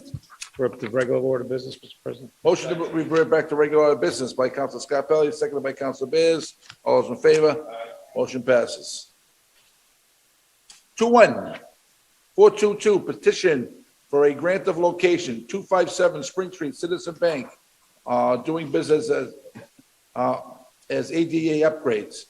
You are hereby notified that by order of the Medford City Council, a continued public hearing will be given via Zoom and in person in Howard F. Alden Memorial Chambers on the second floor of Medford City Council, 85 George P. Hassett Drive, at 7 o'clock on Tuesday, August 17th, 2020. A link posted no later than Friday, August 13th, 2021, on a petition of LR Construction, Inc. on behalf of the Citizens Bank for permission to construct the proposed ADA upgrades at 257 Spring Street, Citizens Bank. Proposed plans have been filed in the office of the city clerk. Wherefore, it prays that after the due notice in the hearing provided law, they be granted permission to complete the project in accordance with the plans available for inspection in the office of the city clerk at the City Hall, room 103, George P. Hassett Drive, Medford, Mass. 02155. The entire scope of this project includes ADA upgrades in 3 locations: front ATM vestibule and lobby, rear parking lot, and the front entrance along Spring Street. The work at the front entrance includes modifying city sidewalks. The scope of the work at the front entrance is as follows: demo existing sidewalks, 3 sections along the building, of 108 square feet, install a new ADA compliant landing and ramp, install a new ADA compliant handrail around landing along the ramp. Approved city engineer with the following conditions, recommendations. 1, the engineering division provided a suggested process to assist the city council in our October 21, 2020 memo. As indicated in that process, if approved by the city council, the petitioner would be required to draft a proposed licensing agreement in coordination with the legal department and engineering division. The engineering division recommends that the city council determine if this process is adequate and reasonable pursuant to section 74-63 of the city ordinances. 2, the engineering division recommends that existing encroachments be allowed to remain so situate for as long as they remain in good condition. If they fall into disrepair or poor conditions, the city will revoke the license. The existing encroachments will include a metal fire escape, building cornices, and signs attached to the building. 3, the easement plan indicates an easement area that extends beyond the existing projections into the public way. The engineering division takes no exception to this approach. However, the license agreement should indicate that no new encroachments or expansion of the existing encroachments is allowed beyond the limits of the existing encroachments as shown on the easement plan. 4, the license agreement should indicate that the licensee will maintain the encroaching items in good condition. 5, the license agreement should indicate that the city will revoke the license upon removal of the encroaching items. 6, the city council should decide if the license agreement should include a renewal period or expiration. 7, the city council should recommend a reasonable fee be charged by the city for use of public property for the benefit of the petitioner. 8, the licensed area must include the level landing at the base of the ramp. 9, the license agreement should acknowledge that the potential presence of underground utilities beneath the proposed ramp should not restrict access to these utilities. 10, the notification for the public hearing regarding this approval process should include utility companies that have infrastructure in this block of Spring Street. 11, the sidewalk work associated with this ramp is adjacent to a cracked sidewalk panels. Adjacent cracked panels should be replaced. 12, the ramp is a projection of the building and is associated with the building. Entrance and exit. The ramp must be built per applicable building code and inspected by the building department for code compliance. 13, the plan indicates a National Grid manhole near the proposed ramp. The licensee should not restrict access to this manhole. 14, the plan indicates relocating a tree pit on Spring Street that conflicts with clearances needed for the ramp. The new location appears reasonable and should be confirmed with the tree ward. 15, the license agreement should indicate the minimum clearance between the ramp and the front of the curb to be 72 inches. Call 781-393-2425 for any further accommodations. Do we have any discussion on this? Petitioner's on call. Do we, is the petitioner, are you, Amar Salam? Yes, sir. Yeah, I'm here. This is Amr Salam. I'm from Senior Project Manager from Citizen Financial Group. I'm the one who's managing the project at this location, and I reviewed the comments that provided by the engineer. Comments, I will kind of like, if we go from number 1 and down, comment number 1, we have no issue about this comment. Mr. Salam? Back to the consultant. Yes, sir. Can you hold on 1 second? We're just starting the hearing. Sure. No, so Uh-huh. are you here speaking in favor of this hearing? Yes, sir. Yeah, thank you very much. Is anyone else here speaking in favor? Hearing and seeing none, we close that portion of the hearing. Is there anyone here opposed to this? Hearing and seeing none, we close that portion. Thank you, Mr. Salam. If you can continue with the presentation. Sure. Item number 2, the engineer division recommending metal fire escape, building cornice and signs attached to the building. The metal fire escape was constructed in this building from day 1, and I just want to kind of like present Citizen Bank side. We are leasing this building triple net, so we pay lease, we maintain it. And when we leased the place, which is constructed, I think 1934 or around this time, the metal fire escape was already existing over there. So my thought in this case, the metal fire escape, it's a landlord issue. It's not citizen. The building cornice and signage, we removed it and we installed more modern design, which much less projection. So for item number 2, we have no problem in regard to the signage or the cornice because we already took them out and installed newer version with much less projection than the existing one. And this work was done like early this year, and a permit been pulled from the township, approved, and the work is done. For item number 3, we have no issue. Point of information, Council Scarpelli. I'm sorry, Ms. Salam, I'm a little confused. Are you saying that there's a discrepancy that I'm confused. You're saying that there's an issue with the fire escape that has no reflection to citizens, but to the landlord? What does that have to do with, I'm confused with this project. Yeah, I mean, metal fire escape, it's existing condition in the building. When the building is built like mid-1900, is the original landlord or the current landlord, when it's built, they built the fire escape, and at the time, probably the permit officer approved it. It's existing condition, and usually it's not related to our project at all. So Citizens Bank does not agree with number 2 then? part of it, because the metal fire escape, it's a part of the building that's been constructed since 1934, and probably it's been approved at that time. I'm not sure why the engineer would like to include it in the scope of work that we're doing. He is pointing out some violation, and from Citizen Bank, the sign and Corniche building, it's already been demoed early this year. We have a brand new signage. If you guys allow me, I can share my screen with a new picture.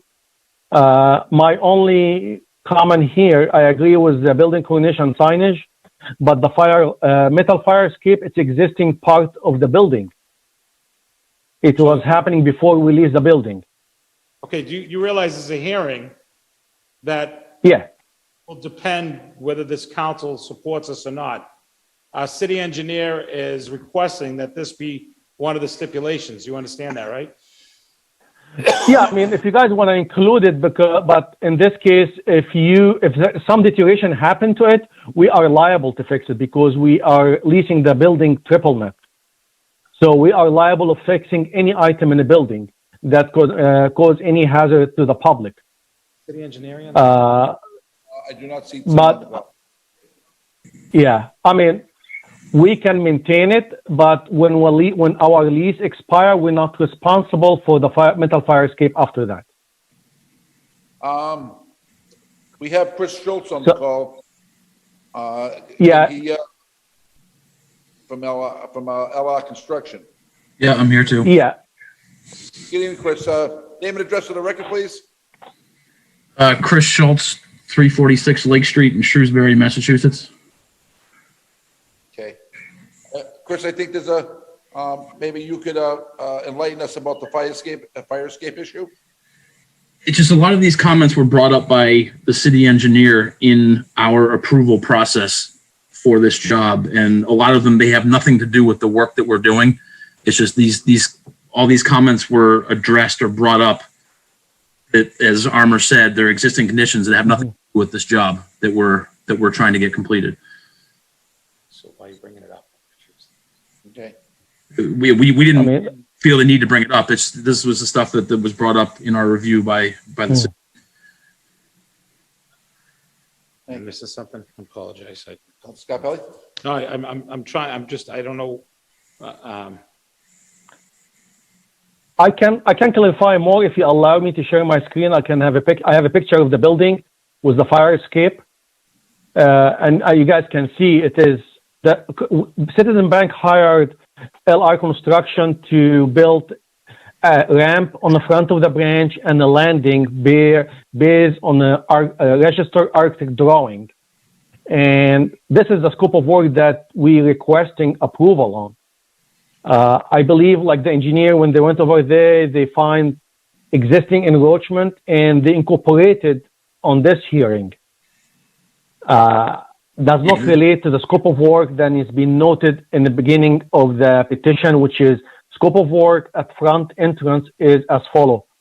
Demo existing sidewalk, 3 section, install new ADA compliant landing and ramp, install new ADA compliant handrail around landing along the ramp. This is all what we're doing. Item number 2, it's pointing existing condition. Been built like from day one from the building. Except of course signage, which is maybe, yeah, no problem. We don't, unfortunately, the city engineer isn't on the call. And as I'm reading this, our city engineer division recommends that existing encroachments be allowed to remain so situate for as long as they remain in good condition. If they fall into disrepair or poor condition, the city will revoke the license. The existing encroachment includes a metal fire escape, building and sign attachments to the building. So you're saying that, so I just want to make sure we're clear on this. So you're saying that Citizens Bank does not agree with number 2 and will not. I'm clarifying that the metal fire escape, it is not something new we're building. It's existing. And for item number, two, the engineer is giving us direction as a council.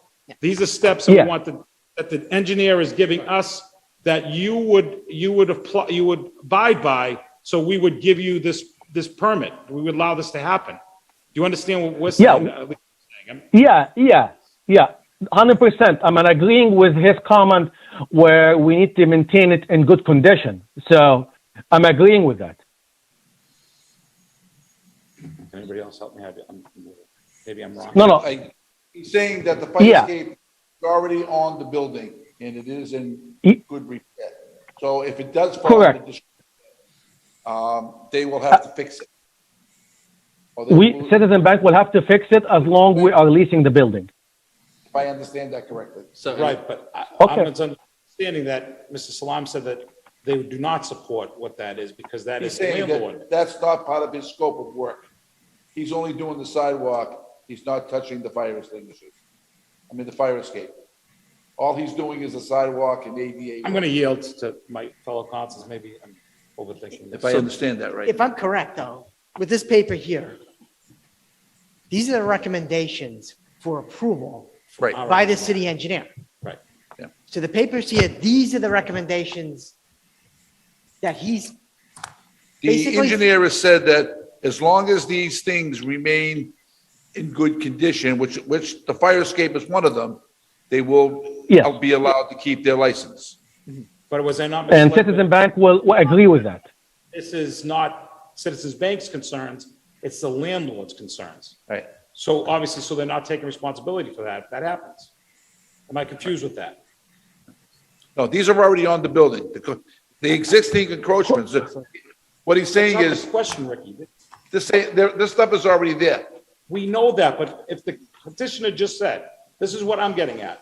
He said that this is a disagreement with the landlord. That's the landlord's responsibility. Well, the landlord's not here for this permit. Oh, Citizens Bank, if they're not going to take responsibility for this, then they're not going to support this. Do you understand what I'm saying? No. Oh, yeah, excuse me, sir. We're gonna take responsibility for it as long we are leasing the building. If they move out, So, it's not their responsibility. What's the why would Sorry? you bring up landlord? What would this council need that for? We're maintaining the building. Any deterioration to fire escape or any other item within the building or outside of the building is the Citizen Bank responsibility as long as we are leasing the building. So you agree with that? Citizens Bank will Correct, agree? yes. How is that so difficult? okay. No, I just want to clarify that the metal fire escape was existing structure from the building originally. It wasn't part of the project, but we are maintaining it. We know. Thank you. Okay, thank you. Thanks.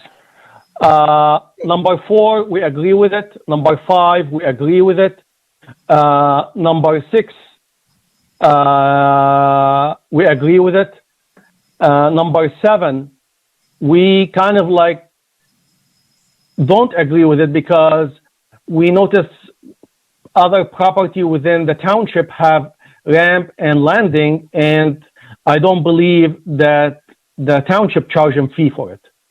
In addition to that, our lease, we paying taxes, all the taxes required for the building. Mr. Slomkin, Council Falco has a question here. thank you, Mr. President. It's not a question Sure. for Glam. I believe last time during the last meeting, we asked for some guidance on, I think, point number 7. Yes, and Ellen Bergeau is on the line to give us some guidance for that. Okay, if we could hear from Ellen with regard to Okay. point number Should we- 7, I Ellen, greatly appreciate it. Mr. Clerk, can you unmute Ellen, please? Oh, she's still muted.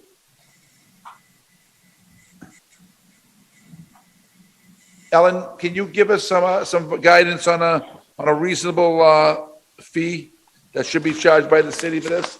Yeah, good evening, counselors, and I apologize for the mute thing. I have a 3-year-old grandson being very vocal in the background. So I apologize that I'm probably not going to give you the information that you want to hear this evening. I received this request prior to going on vacation. I came back from vacation this week and I did provide the mayor's office, and then Adam had contacted me this evening, earlier today, for my notes. I have reviewed the parcel. I don't have market data that would support providing an estimate of the cost to rent 108 square foot sidewalk. I don't gather market data on the value of sidewalks, roadways, or, you know, anything that's used as a public right of way. And honestly, for me to do some wild guess number, I would be guessing at something that I'd be in violation of USPAP. So I truly cannot give you a number of what that would be. And the best guidance I could say would, if that's something that the city council wanted to pursue, would be to find an appraiser that has expertise in valuing that. Would not be an easy thing to do, but I'm sure there's probably somebody out there that could offer some kind of number. And that's really all I can add to that. Ellen, is this a common practice in other cities to rent the sidewalk? I contacted other peers when certainly I only called 3. I just got back from vacation. They do not have any data in their communities of knowledge of renting sidewalk space. It's a public right away. So I was kind of, like I said, I received this right before vacation, so I apologize for not getting back to city council earlier. I just returned yesterday. Okay. It's not, Councilor Bears. Ellen, do you think that if we were to just decide on some sort of nominal flat fee, that would be an irresponsible decision, or would it be, or do you really feel like we have to go the route of getting this area appraised? I would ask, you have members that have been with this council much longer than I've been with the city. Is this a practice does the city have? Is the city leasing this type of space to anyone else today? My understanding is it's a unique situation, but Yeah. Okay. Mr. President. Yeah, I truly, I wouldn't know how to advise you on that. I apologize. Councilor Falco. Thank you, Mr. President. When I look at this here, this is a recommendation that has been made by the city engineer. So the city engineer must know of some community that is taking this type of action currently. So I think we need to either reach back to him and find out what community is going through this process and how do they arrive at the fee that they charge the particular company in that city or town. He must have come up with this somehow. It must be done in other cities and towns. We need to get more information with regard to how much we should be charging. I think we need. If you guys allow me. Councilor Scott Pelley. Hello.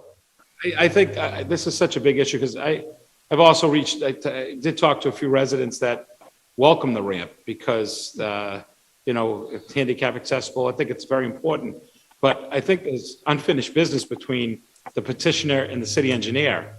I think it might behoove us that both parties, that we table this so we get further clarification. So this possibly could go to a no vote, which would then extend this longer than we should. So I don't know if that might be the course. I just put it out to my colleagues to maybe contemplate that.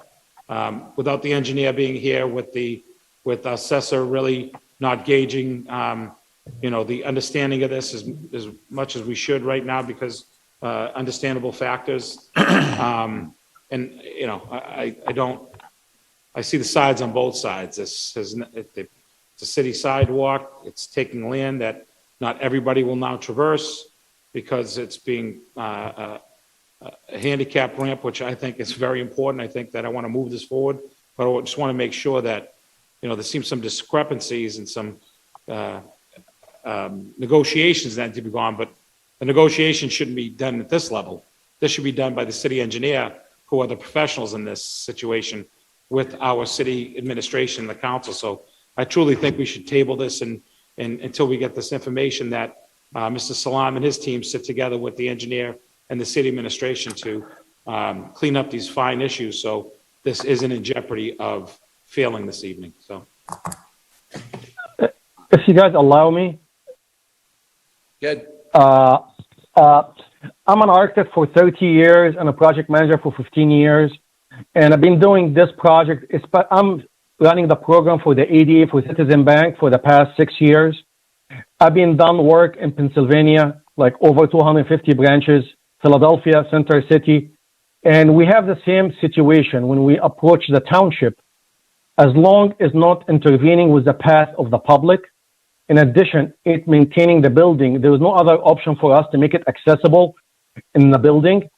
They approve us, they give us a variance, they never charge us. Actually, next to your township, West Medford, one of our branches, the landlord, we designed it, we find the issue over there, and the landlord approached the township, he got the permit and built it. And there's no charge to the landlord. In addition, I built at least like 10 or 20 ramp like this in our building in Pittsburgh and Philadelphia, where it was infeasible to do the ADA compliance through the lobby. And we use the city sidewalk, and they never charge us. It's a public surface to make the building accessible. Especially we have this issue with the old building. They were never designed all before like the 2000 or 1999 with concept of making the building accessible to challenged persons and seniors. So this is what Citizen Bank doing now. We're running the entire program along our entire portfolio, and we are making it compliant based on the new code for the ADA. I mean, before we had option to make it one entrance only compliant, but now require 60% of the entrance to be compliant, and with two entrances, this means 100% compliant. Right. And Councilor when I Bears. talk to Tim, yes, Councilor Bears. Sorry, you can finish your sentence, Mr. Salama. When you talk to Tim, I talked to Tim and I pointed out to him about the issue of the fee because we are, as I mentioned, we are leasing the property triple net, so we are liable to pay all the required taxes for the property. I talked to him that in other communities, we built this, we take the variance as long as the ramp and the sidewalk is no, there is any conflict and everything is moving with public path, and it's a public service to the public. It's not like for our special purpose. The customer will still come from all entrance anyway. And I pointed out to him, like, this project started in 2019, and all of this been dragging, it's like cost Citizen Bank so far way beyond the project cost that we started. And the cost of the ramp and the landing, it costs between $25,000. It costs us way more than that for me bringing the consultant in the meetings, preparing the document. I just want to point it out, you know. Mr. Salam, Councilor Bears. Yes, you sir. mentioned West Medford. When Yeah. was that? When was that project completed? This is like 2019. Yeah, a couple of years ago. The West Medford. That's when that ramp was installed. Yes. Okay. Yeah, ramp and a landing. And actually, it's a little bit bigger than ours, and the sidewalk is less than this location. Well, that should have. So- West Medford is part of Medford. So what was the process when that project was approved? It was a part of my project, but the landlord decided to do the exterior under his scope of work because the exterior is part of his scope of work via our lease. So he developed drawing, approached the township, got the permit, built it up, and we inspected a Citizen Bank. It's compliant, we agreed, and that's it. All right. And I mean, I meant also to my fellow counselors. Did that come before the council? The West I do not Medford recall ramp? that coming before the council. I don't remember that. Mr. Yeah. President never came before the council. I would be fine having. I mean, I think. So, Go Mr. ahead. Salam, are you in agreement with sir. everything, the exception of 6 and 7, which would be the renewal? Yes, sir. I mean, everything else we're complying with, everything I agree with. We have registered architect, LI Construction, Chris did like dig safe for the site. All of the item below, we agree on it and we're confirming it. No, it exists. Right, so what are we trying to do here? We don't have the strength to do that. I would say, Number 6, I would be fine with it being 5 years or something. Number Yeah. 7, I'm take it or leave it at this point. yeah, I mean, again, I hate to tie this guy up more longer. They want to get the work done. I mean, they're doing their, Rick, but they're we're, improving excuse me, ADA, Mr. President, so- we're setting precedent right now. This council's setting precedent, something we don't know that we've never done before. So I think we need guidance, and we don't have anyone right now. We don't have the engineer. Our assessors just told us that just not enough time right now to get the information that she needs to help us with this. And I understand West Medford, but I also know that Salem Street encompasses a lot more of the sidewalk. I believe It's a smaller sidewalk than it was in West Medford. but it's a longer sidewalk. Mr. President? Council Marks. Thank you, Mr. President. The petitioner just mentioned variance, and we as a body do not issue variances. That is done by the zoning board and the zoning board of appeals. So that is not something that's under our purview. So if something was done in West Medford through a variance, it's possible that it never made its way to the Medford City Council. This request is for a petition for a grant of location, which would be approved by this council. Right. So maybe it is a matter of how this was presented. The original one in West Medford was presented as a variance, and that was voted on by a separate board and commission. And this one is being presented differently. I don't know, but it doesn't sound right to me, Mr. President, because Mr. Salam just mentioned variance, and we have nothing to do with variances. And regarding Pittsburgh and Philadelphia and everywhere else, to be quite frank with you, that's not the city of Medford. And in my opinion, if you're going to use public land, you should pay. That's my own opinion. You know, if I wanted to build a porch, Mr. President, on my house, and it was 1 inch on a public sidewalk, 1 inch, it would not be approved. It would not be approved. So I think to sit back and say that, you know, they don't pay in other areas and this and that, and, you know, that's up to them. But in this city, Mr. President, if you're going to use public land for a private entity, since when is it our responsibility to make sure Citizens Bank has proper ADA compliance? It's not our responsibility. We're willing to work with them, Mr. President, but it's not our responsibility. So I think there has to be some give and take here. And my question, Mr. President, if we could, I agree with Councilor Scarpelli and my other council colleagues that this probably should be sent back. But definitely, Mr. President, we should find out regarding what West Medford, how it was approved. Was it approved by a petition for grant the location, or was it approved by a variance? And that's key to if we move forward on this. We can't Mr. answer that at President. this point. Right, No one right, can but, answer that, so. but I would make that, Mr. President, in the form of a motion. Oh, Like I Chair said, waits a motion. I think, sorry. Councilman. Oh, sorry, Councilman Morrow, I'm sorry. Thank you. I just want to say thank you, Mr. President. I agree with Councilor Scarpelli. I think it may seem like this is a simple one-off, but what we're doing right now is setting precedent. And if we don't get this right this time, the next time a petitioner comes before us, they're going to cite this case for their reason for why they're doing something a certain way. So we need to get it right. And I agree with Councilor Marks that this is a public right of way, and we need to treat it as such and figure out the right way to do this. And if that's charging, then that's charging. But I agree that I don't think we should move on this without just insight from our city engineer at this point. I would add, if possible, to the motion that, and I know Engineer McGivern asked us to come up with the renewal period and the fee. I would actually ask that he make a proposal for what might be reasonable, and we could consider that as part of sending it back. Working with the assessor. Right. All right, so the chair waits a motion. Well, let's vote on these motions. I add one thing, if I have a quick second. Yes, sir. In regards to the comment about Tim, the engineer, I get what the last person just said. It is correct. He's the one who brought this up to you guys. So I don't know if he can actually advise on what to recommend for this situation, but because I know he was looking to you guys for guidance on that. So we might just be going back around in a circle here. But in regards to the comment about if you go 1 inch on into the sidewalk from your house, that the city might say no. That's for that. I think that's more of like extending your house. But it's still a public sidewalk. We're just making it ADA. The building isn't extending to get more square footage, so they have more office space on the inside. It's just to upgrade the sidewalks to make it safer.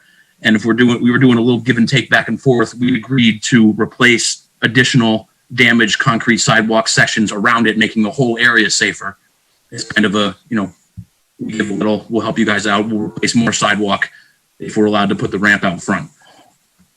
We're not extending the building. It's just we're making the city sidewalk safer, and we're going to replace panels around it to make the entire sidewalk safe because it is in rough shape. That's it. So if I can, Mr. President, I know that I'd like to vote on the motion, so it is out, and then I truly think, we, like the gentleman said, I think we get everybody involved. We don't want to go in circles, but we think we bring Tim, we have the city assessor, we have city administration, we bring in, even the ADA compliance officer. I think that it's important that he's here right now, so, we get all these answers, these questions answered, because it is important. I think that it's, not the idea is very important, but I think the process has to be done the right way, so this council doesn't set precedent for something that's leading us in a bad path moving forward. So if I can, I understand. We understand. Thank you. You want a motion table? With motion table, our motions won't go up, correct? Motion table until we speak with the Well, I'd like to, the engineer. I'm gonna motion the table and have if we can ask with the motion that we have the city engineer, the ADA officer, and the city assessor and the city administration work together to try to find the common ground so we can not chase the tail all day, so we can get this project moving forward. I know it's a delay, but I don't want to go to a vote, the vote's no, and then we can't bring this up for a long time. So if we can do that, I vote to table. Mr. President? Councilor Second. Calvo. So if I may, Councilor Scarpelli, through you to Councilor Scarpelli. So we're looking for specific recommendations for point 6 and point Point 7 7. from our city engineer. Correct. Perfect. And while we're there, I personally, for my edification, get the understanding of point number 2.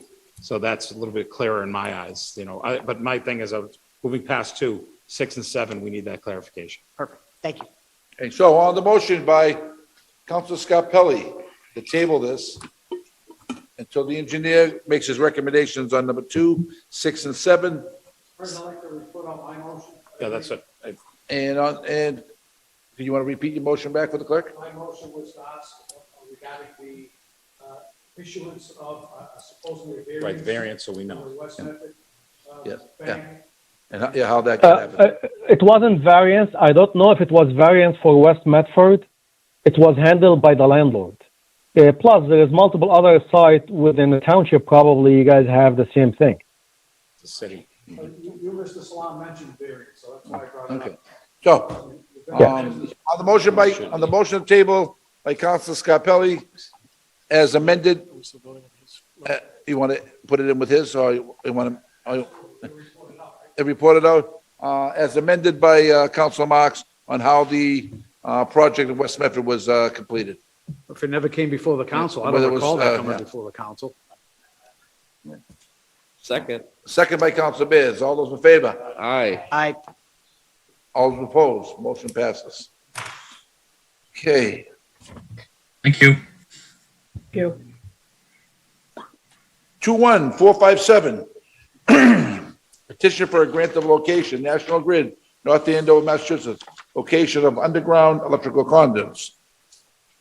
You are here notified that by order of the Medford City Council, also the Medford City Council will hold a public hearing in Howard Hall Left Chambers at Medford City Hall, 85 George P. Hassett Drive, Medford. And- President, motion to waive the remainder of the reading and just to give a brief Okay. synopsis. Do we have anybody here from National Grid? Excuse me, thank you, sir. You gotta vote on it. What? You gotta vote to waive. You got the motion on the table. We need, hold on the motion by Council Marks to waive the reading, seconded by Council Bears. All those in favor? Aye. All those opposed? Motion passes. Good evening, sir. Name and address of the record, please. Good evening, councilors. My name is Moses Okokro. I'm here from National Grid Electric. My address is 170 Medford Street in Malden. Can Thank you you. give us a brief synopsis of this project? So National Grid is petitioning to install 2 4-inch conduits from an existing manhole on the sidewalk towards the building. Yeah, so basically we had actually indicated here that the conduit length would be approximately 7 feet. But after we submitted the petition, we did a manhole survey and we'll be hitting the building from a different angle. So potentially that may increase to not something significantly different, but probably about 10 feet from an existing manhole to the building. this is for the purpose of providing the electric service to that customer. Thank you. Thank you. You have questions for the gentleman? Mr. President? Oh, 1 second. Well, this is a hearing, you are in favor of the project, correct? Yes, sir. Hey, anyone else in favor of the project? Thank you, sir. Hearing and seeing, many more, is there anyone here opposed to the project? Hearing and seeing none, we motion that part of the hearing closed. So, sure, if we can come back here. So you have the conditions, by the engineer in the back here? Yes, I saw the conditions. Do we have questions for the gentleman? Council Falco? Thank you, Mr. President. I have a couple of quick questions. The first being, if this is approved, when will the work begin and how long will it take? Potentially, I mean, it shouldn't take more than 1 day's worth of work. 1 day. Yes, and as soon as it's approved, we will ask our civil contractor to get the permits, and we can start almost immediately. Yeah, Thank you. you're welcome, sir. Thank you. Council Bass? And in terms of the sidewalk, the new sidewalk has not gone in yet, so is that correct? I'm not sure. I've not been to that location for. Okay, over- but if it has, you, Yeah. and you have to dig it up, you'll replace with concrete, Yes, correct? definitely, we All right. will. Yeah. Thank you. Thank you. Any further questions for the gentleman? Okay, so, Chair waits a motion. At this time, I would ask that we amend the petition to include with the petition that just mentioned that it's not 7 feet, it's 10 feet. And that reflected in the approval by the city engineer, because he also refers to 7 feet. So it's 10 feet, not 7. Yeah, I mean, it may still be 7 feet, you know, it may, increase to 10 feet. The issue is when we did like a manhole survey, they actually discovered the underground submersible transformers will not allow them to go in the direction we intended to go. So now they want to go from a different angle. They are not sure of what, they will do until they get the civil contractor on board. So what I'm saying, basically, it may increase to about 10 feet. It may not. So I think Yeah. you're better off, right? Yeah. 10-foot amount, if it's less than that, it's fine. Okay, so we'll change this. Thank you. Okay, thank you. So, the motion by Council Marks to increase it from 7 to 10 feet, is seconded by Council Scarpelli. All in favor? Any opposed? Motion. Hey, on the original motion.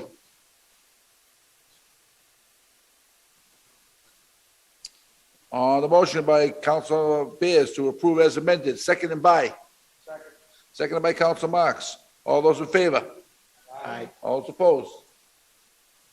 None. Motion passes. Thank you, sir. Thank you. All right, we got another one. 21458, petition for a grant of location, National Grid, North Andover, Massachusetts. Motion to waive the remainder of the reading, Mr. President, and to give a brief synopsis. I'm running out of breath here. Good evening, sir. This is a public hearing. Are you here in favor of the project? Yes, I am. Thank you, sir. Thank you. Anyone else in favor of this project? Hearing and seeing none, this part of the hearing is closed. Anyone opposed to this project? Hearing and seeing none, we close that part of the hearing. Good evening, sir. If you could just give us a brief synopsis of this project on Magoon Avenue. So this is an existing customer. His service goes overhead from the pole line to the house. Now he wants to relocate to the underground system. So we're installing approximately 8 feet of 1 3-inch conduit from the pole towards his house, going across the sidewalk. Thank you. Okay. Okay, so again, it's not going on the street, staying on the sidewalk. Yep, exactly. Yep. All right, and then same question. It's going to be replaced with what's there. Better. Yes, exactly. Yep.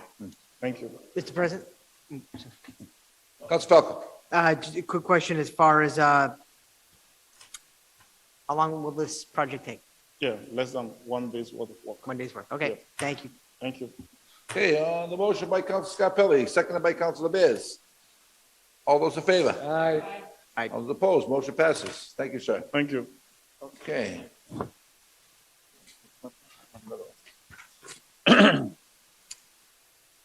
21459, petition for a grant of location, Verizon New England, underground cables and fixtures. We hereby notified Motion to waive the remainder of the reading, Mr. President, and to give a brief synopsis. on the motion by Councilor Marks, seconded by Councilor Bears. All those in favor?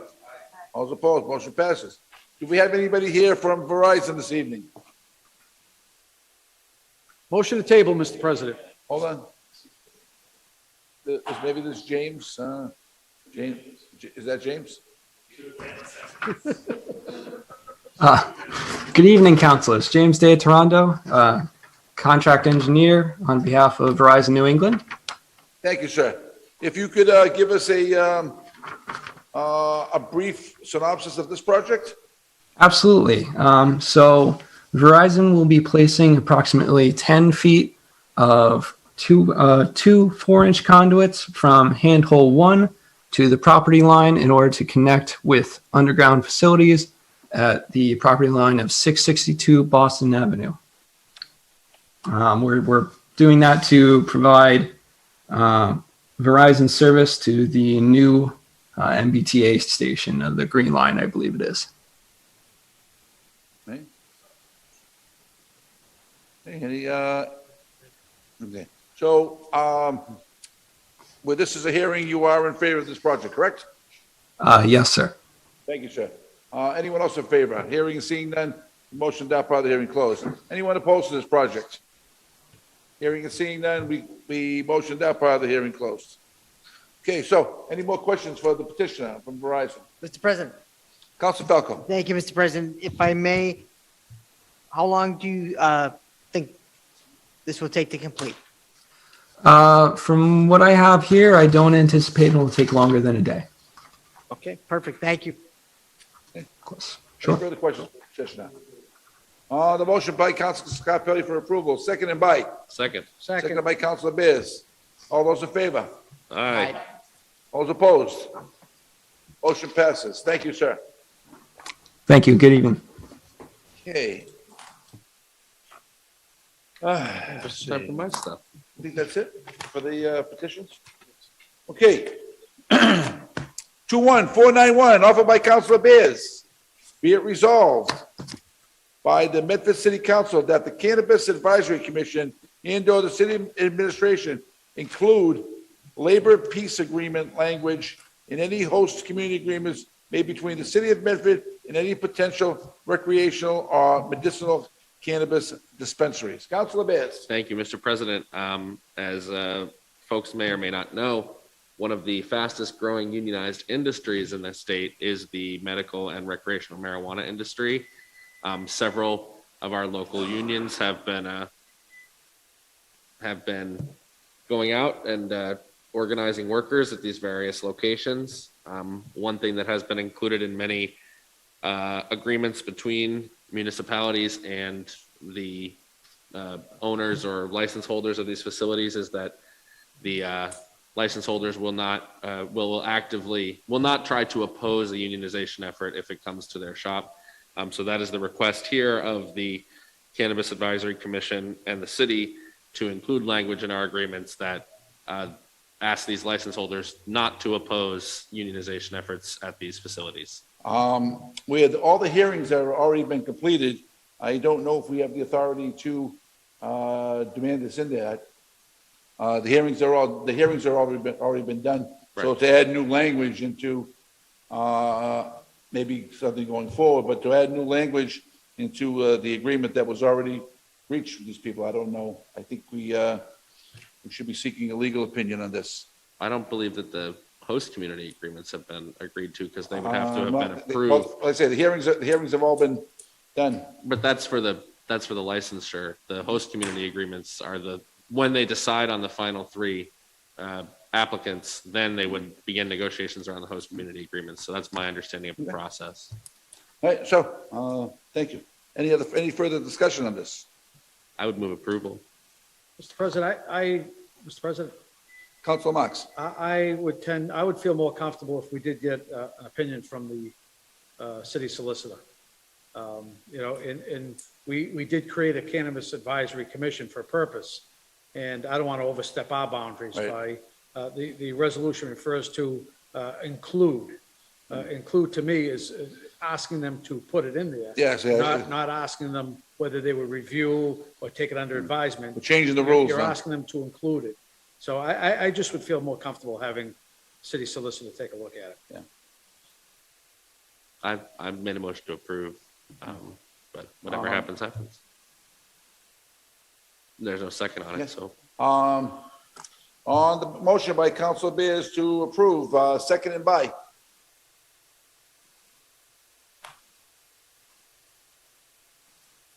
I'll withdraw the motion. Yeah, motion has been withdrawn. 21492, be it resolved, offered by Council Bears, be it resolved by. I Council didn't Bears withdraw, has I didn't withdrawn withdraw his motion. the, I didn't, withdraw the whole paper? no, I was just withdrawing my motion to approve. So if there's another motion on the floor to Oh, refer Council it- Marks, you want to, I'm sorry, I thought you were going to draw the. No, if there's a motion to refer to the solicitor, I wouldn't be opposed to that, or I wouldn't be opposed to receiving it and placing it on file, Mr. President. Council Bears, it's your motion. You want to receive and place on file? so we get motion it- to refer to the city solicitor for an opinion. On the motion by Council Bears to refer 214991 to the city solicitor for an opinion, seconded by Council Marks. All those in favor? Aye. All those opposed? Motion passes. 21. Mr. President, just for the edification, because the city solicitor is going to want to know what we're referring and Right. for what purpose. And the purpose, I think, at least for me, is to find out whether or not we have the authority to request that in a separate board or a separate commission by state statute. It's created.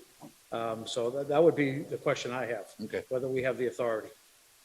Okay, 21492, offered by Council Bears, be it resolved by the Memphis State Council that abutters within 250 feet of a city-owned tree be notified at least 14 days in advance if the tree is going to be removed. Council Bears. Thank you, Mr. President. There have been many city-owned trees that have been cut down or removed with pretty short notice. I did receive some communication from the tree warden that the forestry department generally does not decide to remove a tree until 1 to 2 days before they remove that tree. And there was also a mention of emergency removals with National Grid. I have no problem if there's an emergency with something needs to be removed, but you know, I do think that abutters, I've run into abutters, there's a tree right in front of their house, they've planted their whole garden based around that tree, they've you know, put a table out there based on that tree, and then they come out one day and there's a sign, and the next day the tree's gone, and you know, that doesn't seem like enough due process, or at least enough of a notification for abutters that, you know, something that provides shade and that they've come to rely on is going to be removed. So I would ask that there at least be more formal notice and the ability of, you know, residents, if a tree is going to be removed, to come to us or come to the tree warden with some advance notice. I put in 14 days because I felt that was reasonable. So it is just a request that they provide a little bit more time. I certainly have no problem with emergency removals happening if they're an emergency, but if this is something that's being pre-planned and doesn't need to happen in 48 hours or 24 hours, I really do think that residents should get more notice when a tree is going to be removed. Thank you. We have Aggie Tootin on the call here. Aggie? Aggie, are you here? Aggie Tootin? See ya. Aggie? Okay, Council Morel. Thank you, Mr. President. Yeah, I support the intention of this resolution. I think I know personally there was a tree chipper down the street from me the other day, and you go running to the window to see which beloved tree is coming down. And I think that notification is really important. You know, trees don't benefit just the direct abutters, they benefit the whole block, they cool the whole block. So I think just as advanced notification gives people a chance to, you know, whether it's just get on the list for a new tree, buy their own tree, or just wrap their head around what's happening. I think this is important just for stewardship in our community. And I don't know if we need amended language to include the emergency situations, or if, the tree warden would offer that if she joins us, but I do support this, but I also support the inclusion of emergency language. Thank you. Aggie, last call. You were there? Any opinion, Aggie? No, just not. Good evening, sir. Gentleman from East Medford, name and address to the record, please. Your mic's on now. Thanks. It's on. I have to It's be on careful what I say now. By the way, Mr. President, to the chair, off the record, could tell Councilor Marks, say it ain't so, Joe. We're gonna sorely miss him, but not for Thank you. long, I hope. Thank you. On this tree business, it is my understanding, let me back up. I'm not sure what the ordinance or law is within the city about trees. I love nature, personally speaking. And I have 3 trees around my house, city trees. My question, actually my thought was, I remember reading the legal notices all too often, and I thought they were advertised in advance, at least I want to guesstimate a week, 2 or 3 weeks in advance, and usually has a listing of multiple trees at certain addresses in the city, saying and calling them public trees, and they will be taken down. So that's all I can say. I'm not sure if I was dreaming when I saw this years and years ago. Haven't seen any recently. I don't know personally if it existed in the past, but I think that's exactly the kind of practice I would like to see, that in terms of notification, that a notice go out and give people due notice that something may be removed. I mean, I've had residents say, I walked out one morning and my tree was gone. It's been there for 30 years and now there's no tree. So, Mr. President, if I could, Aggie's not on the call? She's on the call, but she's not answering, so. Okay, because Aggie would know best, but from my previous experience, the state statute's very clear about the removal of a public shade tree. And Aggie follows that to the T. And my experience states, unless it's an emergency, that it requires the tree be posted. So the tree will officially get a posting on it. And I believe it requires a public hearing for any removal of a tree. And that is duly posted, as well as Mr. Castanetti said. And I've never heard of the 1 or 2 day notification. It's more like 7 to 14 or maybe even longer. So if trees are being removed, it may be of emergent nature, or it maybe the city's no longer following state statute, which I highly doubt, Mr. President. But it's about time we take a look at our own tree ordinance, which we don't have, by the way. We don't have anything that protects public shade trees. And there's been a lot of talk over the years, but very little action. And I think this is a perfect time maybe to send something to a subcommittee, maybe the Public Works Subcommittee, and have them take a look at the creation of a tree ordinance, Mr. President. Council Falco. Thank you, Mr. President. We do have a tree ordinance, I think, that just got moved to committee of the whole, that we reviewed, I think, about a month ago. In subcommittee? It went from the ordinance subcommittee to the, to committee of the whole. So it was just voted over, I think it was July 17th. I would be happy to refer this paper to the same committee of the whole and have that discussion as part of the larger tree ordinance. I think that would make I complete think sense. Aggie might be on the call now. Aggie, you on the call now?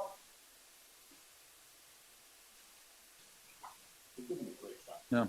I'm happy. I'm trying If to it's in committee of the whole, refer this to the same meeting. There she is. She's there, but she's not answering. Oh. Try again, Aggie? All right, so. All right, we've been here a while. I don't want to belabor it. So my motion is to refer to committee of the whole for discussion along with the tree ordinance. Okay, so on the motion by Council Bears to refer this to committee of the whole. Second. With the tree warden. Second. Seconded by Council Falco. All those in favor? Aye. All those opposed? Motion passes.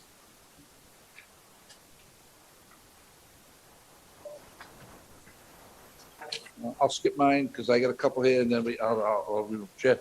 21494 offered by I Council Bears. withdraw. You withdraw this? Yep, we've discussed it enough Withdraw. tonight. Okay.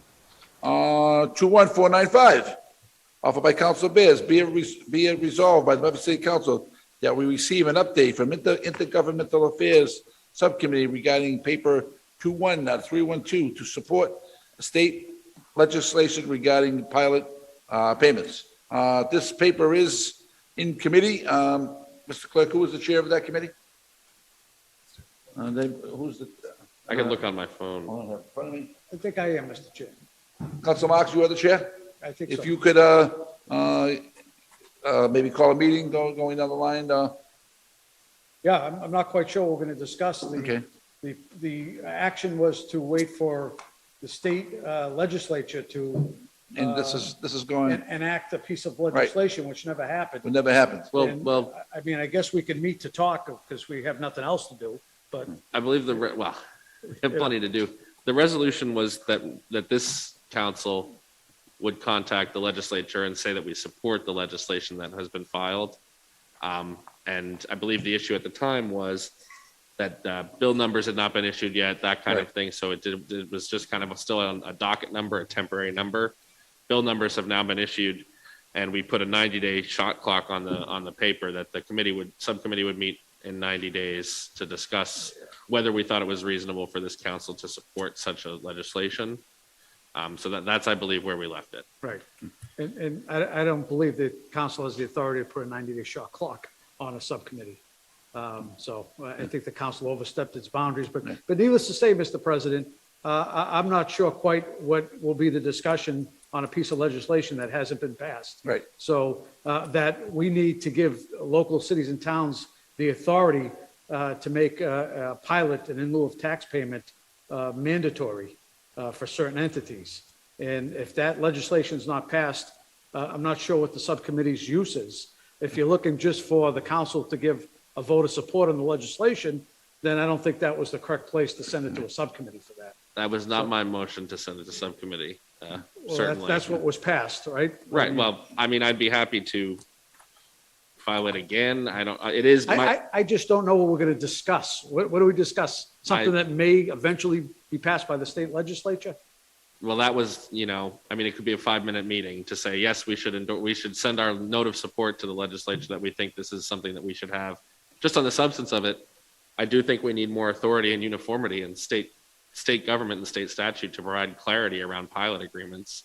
And we know that pilot agreements are very important to the city, bringing in, close to $5 million a year in revenue of our 200 something, Right. million dollars. So that's why I put it forward is the state doesn't have a good framework for this. And this bill would provide a new state framework that then we could operate under.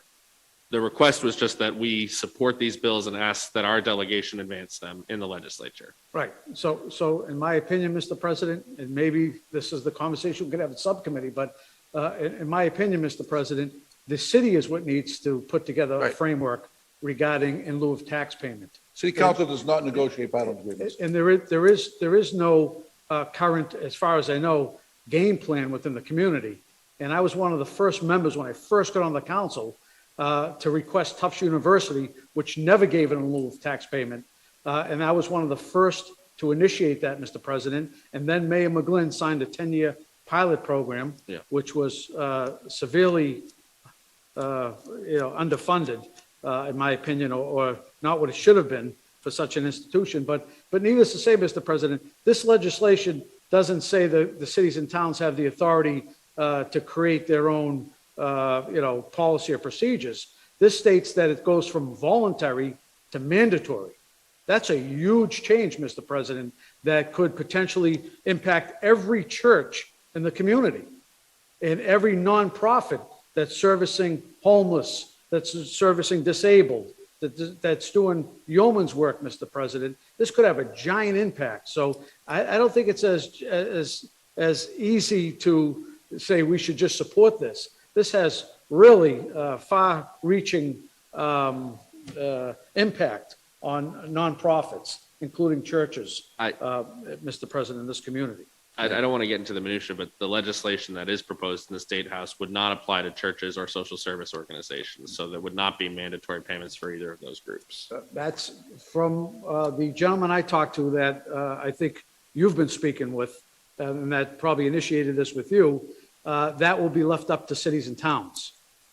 So I was told that that'll be left up to cities and towns. I believe he And may have. they're not gotten that- exempt. He They may are have not gotten ex- that wrong, but. I would Well, have- that's the feedback I got, so, and I, as one member, I'm not going to go after churches, Mr. President, Well, none of us want or any other nonprofit that's doing social services for our constituency. Yeah, if you read the legislation, it explicitly includes a specific category of nonprofits, which is the large educational and medical institutions, and excludes the churches, religious organizations. Why don't you social- provide that language to us? I believe I did when I proposed the original I'd motion. ask that you provide it again. That's not my Sure. understanding. I would be happy to. All right.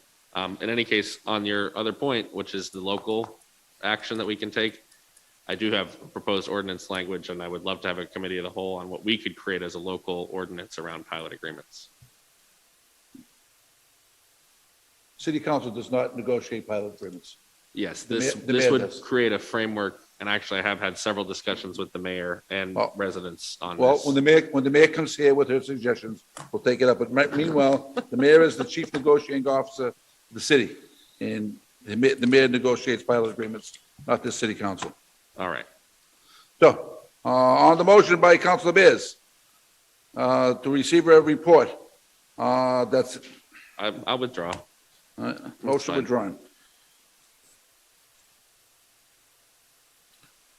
21496, offered by Councilor Marks, be it resolved that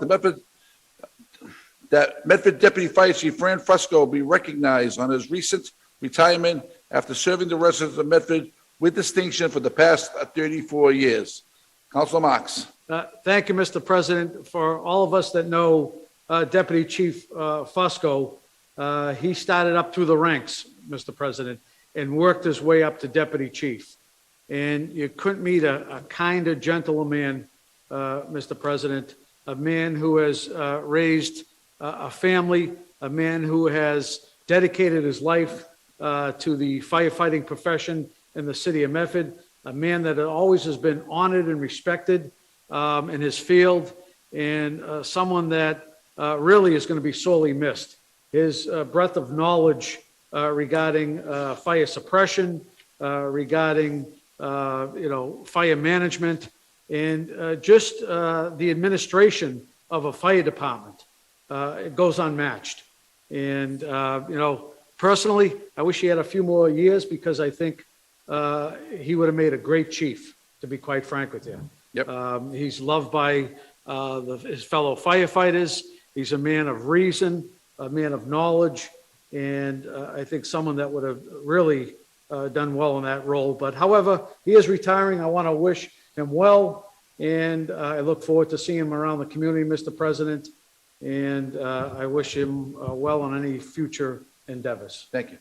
Councilor Scarpelli. Thank you, Mr. President. Thank you, Council, for bringing this forward. I think that Mr. Fusco is someone that I personally would reach out to if we had issues or concerns, and he'd be the first person to call back. Always had a solution to assist you and not leaving people in the lurch or leaving them dumbfounded. I think that Council Marks says his knowledge of what he does is second to none, and I agree, he would have been a great chief.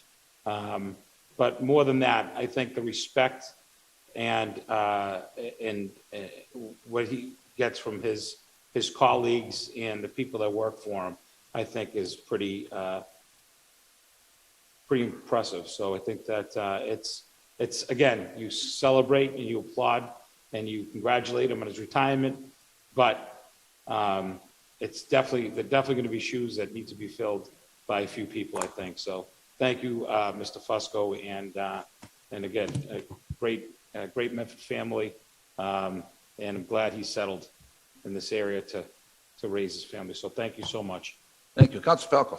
Thank you, Mr. President. I'd like to thank Deputy Chief Fusco for his many years of commitment to our community, to the fire service, and wish him well in his retirement. Thank you. Thank you.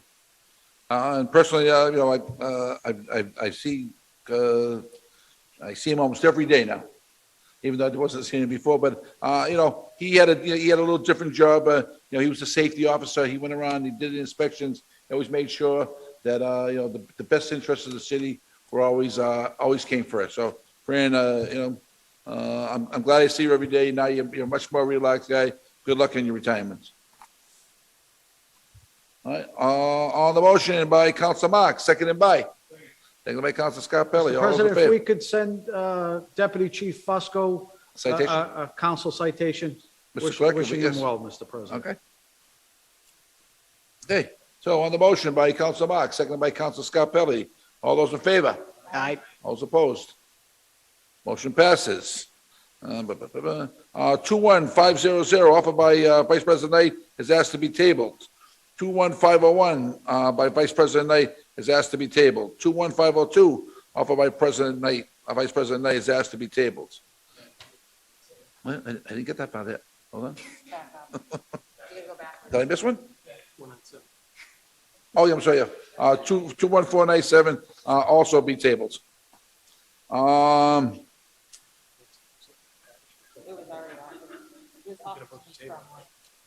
Yeah, those have all been tabled.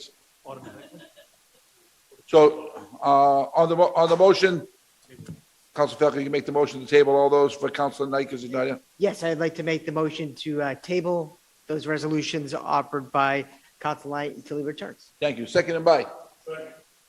Seconded by Council Scarpelli. All those in favor? Aye. All those opposed, motion passes. 21503, offered by Council Morel. Be it so resolved that the City Council requests that the administration provide an update on the implementation of the city's bicycle infrastructure master plan or any other comprehensive plans for bicycle infrastructure. Council Morel. Thank you, Mr. President. Yeah, I have this on here because I've had a number of bike commuters reach out lately just about certain improvements to streets. A lot of those streets are referenced in the infrastructure master plan that was put together by the Bicycle Advisory Commission, which I know was meant to be used as guide suggestions for DPW and the city engineer. And it is my understanding that these improvements are generally implemented only when a street is repaved. And as we know from this very council, a very small number of streets are repaved each year, and a number of them just aren't even in this plan. So, noting that we've got the Great Clippership Connector, which is connecting a number of greenways and a number of bike paths that bikes are mentioned in the draft of the Climate Action and Adaptation Plan. And also just noting that ideally there will be hopefully substantial infrastructure money coming down from the federal level. I would just love an update from the administration on priorities around these improvements for bikes around the city. If it's something that it's just going to keep being done kind of as we slowly repave streets, or if there is something in the works that if we do get infrastructure money, it'll be something we'll be moving quickly on. So I would just love an update so that it's something I can that can be shared with the cyclists and would-be cyclists in Medford. Thank you. Any further discussion? Second. Mr. Castelli, did you want to speak? Good evening, sir. Name and address of the record, please. Andrew Castanetti, 23 Cushion Street, Medford, Massachusetts. I sincerely want to thank City Councilor Morel for bringing this up, especially the Clippership Connector part. It's very personal to me, being injured in that location. I scribbled a few notes. I hope it makes sense, but this missing incomplete bike community path, and we in Medford have the best location in all of New England, in my opinion, 5 miles north of Boston with Route 93 here. But, they can't seem to finish off the missing link, the half mile right behind 99 Riverside Ave. I was supposed to wave to Mr. San, who lives there. Anyways, it's sad because you could go from West Medford and beyond, actually, you come right through here. If you didn't have the half-mile blockage to the Duggar Andrews, you could go clear to the MBTA stations without dealing with Route 16 or Route 28. That's huge as a safety concern. So it's long overdue. Personally, in my opinion, it should have been done 20 years ago, about when they built the two new schools, so-called two new schools, with bike paths and footpaths that go underneath Route 16. Also, They should do this job right. Finish this half-mile missing link in the center of Memphis Square with the riparian right law. It's a 1600s Massachusetts law. And that means we, the people, have the right of pathway egress. I believe it's 15 feet alongside waterways, in this case, the Mystic River and Blessing of the Bay.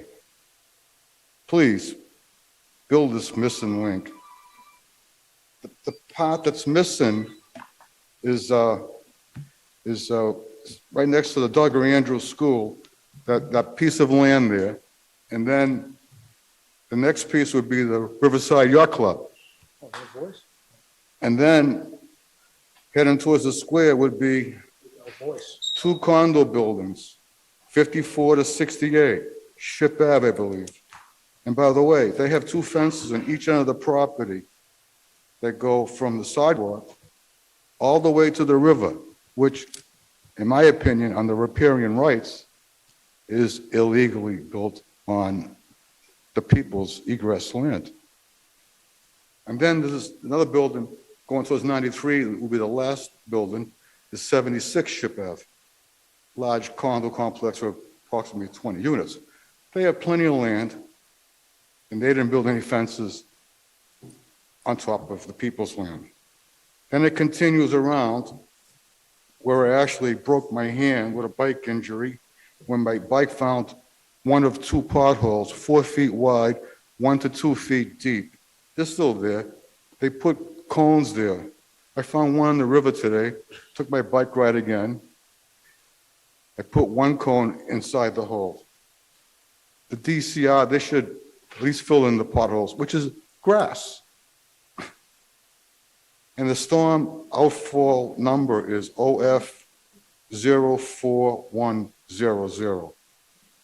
And then it continues, the missing link, I should say, does not continue underneath 93 to behind the Senior Citizen Center, which is the building in the back where Mr. Sano lives at 99 Riverside Avenue, the high affordable rent building. It's a lousy half a mile.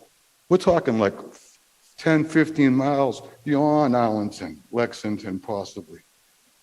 Are you kidding? This is ridiculous. Excuse my lack of 10-cent words here, but I understand the wheels of government work slowly. But 20 years and still waiting is ridiculous. Come on, man.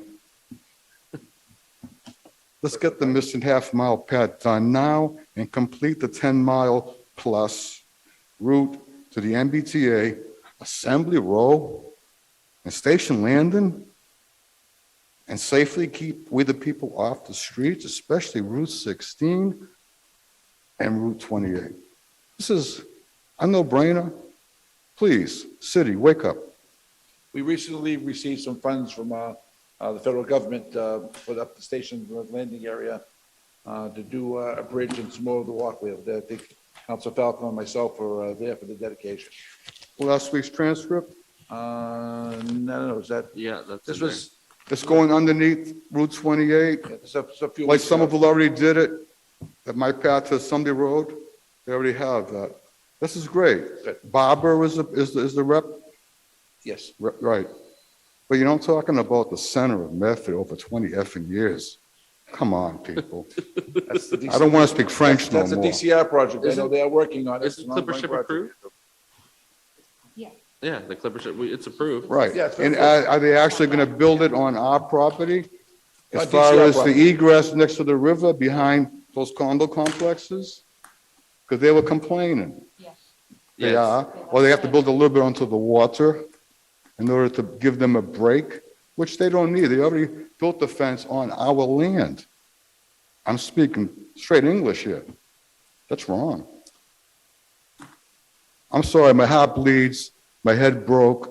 I was bleeding, broke my hand. I have receipts and bills like this. I did not sue DCR or the city. Thank you. All I'm asking for is Thank you. common sense Thank you, sir. 20 years later. Thank you for listening. Thank you. Thank you. Thank you. Ms. Morel, On the motion by Councilor Morel, seconded by Councilor Bears. All those in favor? Aye. All those opposed? Motion passes. 21504, offered by Councilor Morel, be it so resolved that the city council receive an update from the administration on Transportation Network Company TNC fees anticipated to be allocated to the Medford and any plans for said fees. Councilor Morel. Thank you, Mr. President. Yes, since the implementation of these fees for essentially rideshare, these have been used for a number of projects, but because of the pandemic, I know these companies took a hit. They weren't going out as often. So I'm just curious if there's any update that the administration can provide on what those numbers actually look like this year based on the lower rates of use. I know it was some topic of debate with the transportation bill, but just it still stands the fact that these companies, went out so much less during the pandemic. So I'm curious what we can look at, what we're anticipating with that, and if there are any specific projects that this money is earmarked for. So just seeking an update. Second. Thank you. No, on the motion by Councilor Morel, seconded by Councilor Falco. All those in favor? All those opposed? Motion passes. 21505, offered by Councilor Falco. Be it resolved that the administration provide the Medford City Council with an update in regards to the private investigator that was hired by the administration on or before June 23rd, 2021. Councilor Falco. Thank you, Mr. President. This is a simple request to receive an update as to where the investigation stands and when it will be complete with regard to the allegations that were brought by the former CFO. Move approval. So on the motion by Councilor Falco, seconded by Councilor Scarpelli. All those in favor? Aye. All those opposed? Motion passes. Mr. President, if I could withdraw the next resolution. Okay, yeah, we got something with the mayor today in that. Withdrawn. 21507, offered by Councilor Bears. Oh, there you go. Councilor Marks, I've got a couple of things on there if you want to take care of them.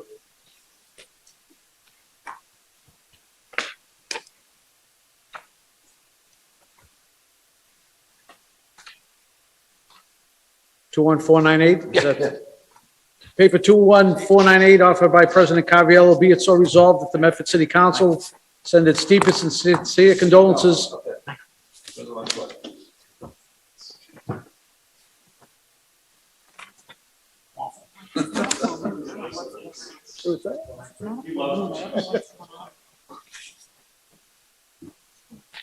Paper 21-493 offered by President Caraviallo.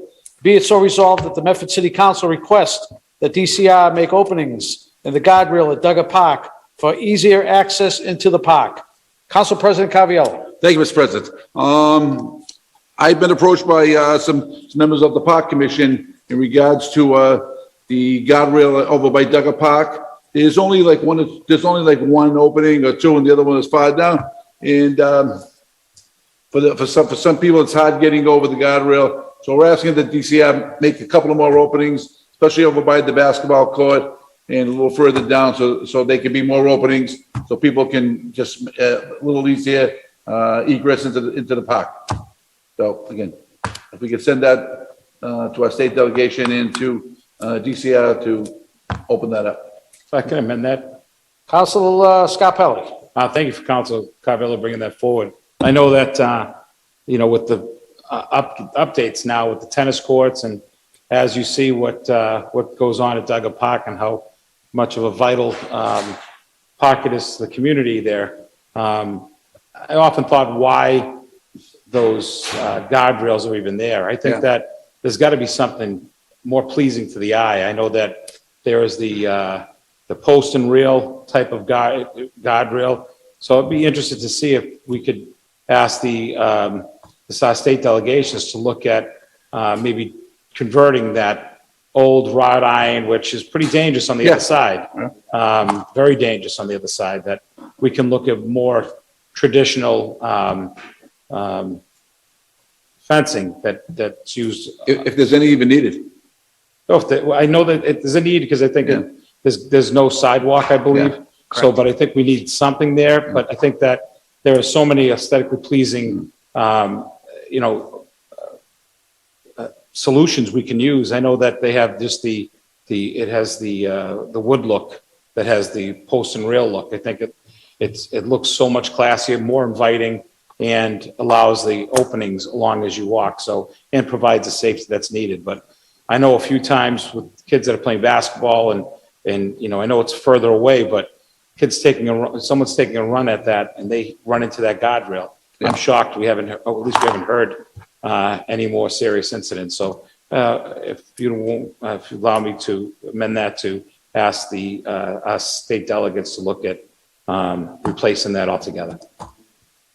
On the motion by President Caviello, further amended by Councilor Scarpelli. All those in favor? Aye. Opposed? The ayes have it. The motion is adopted. Paper 21-498, offered by President Caviello. Be it so resolved that the Medford City Council send its deepest and sincere condolences to the family of Mary D. DeFranzo Coletta on her recent passing. Mary serviced the city of Medford as treasurer collector until 1991. President Caviello. Thank you, Mr. President. I just wanted to send the condolences to the family of Mary. She was our treasurer for many years, and though I didn't know her personally, some friends and family asked me to put that on, and I'd just like to send the condolences to her family for her work to the city of Medford. On the motion by President Caviello. All those in favor? Seconded by Councilor Scarpelli. All those in favor? Aye. Opposed? The ayes have it. The motion is adopted. Paper 21-499, offered by President Caviello. Oh, I'm sorry. Please rise for a moment of silence.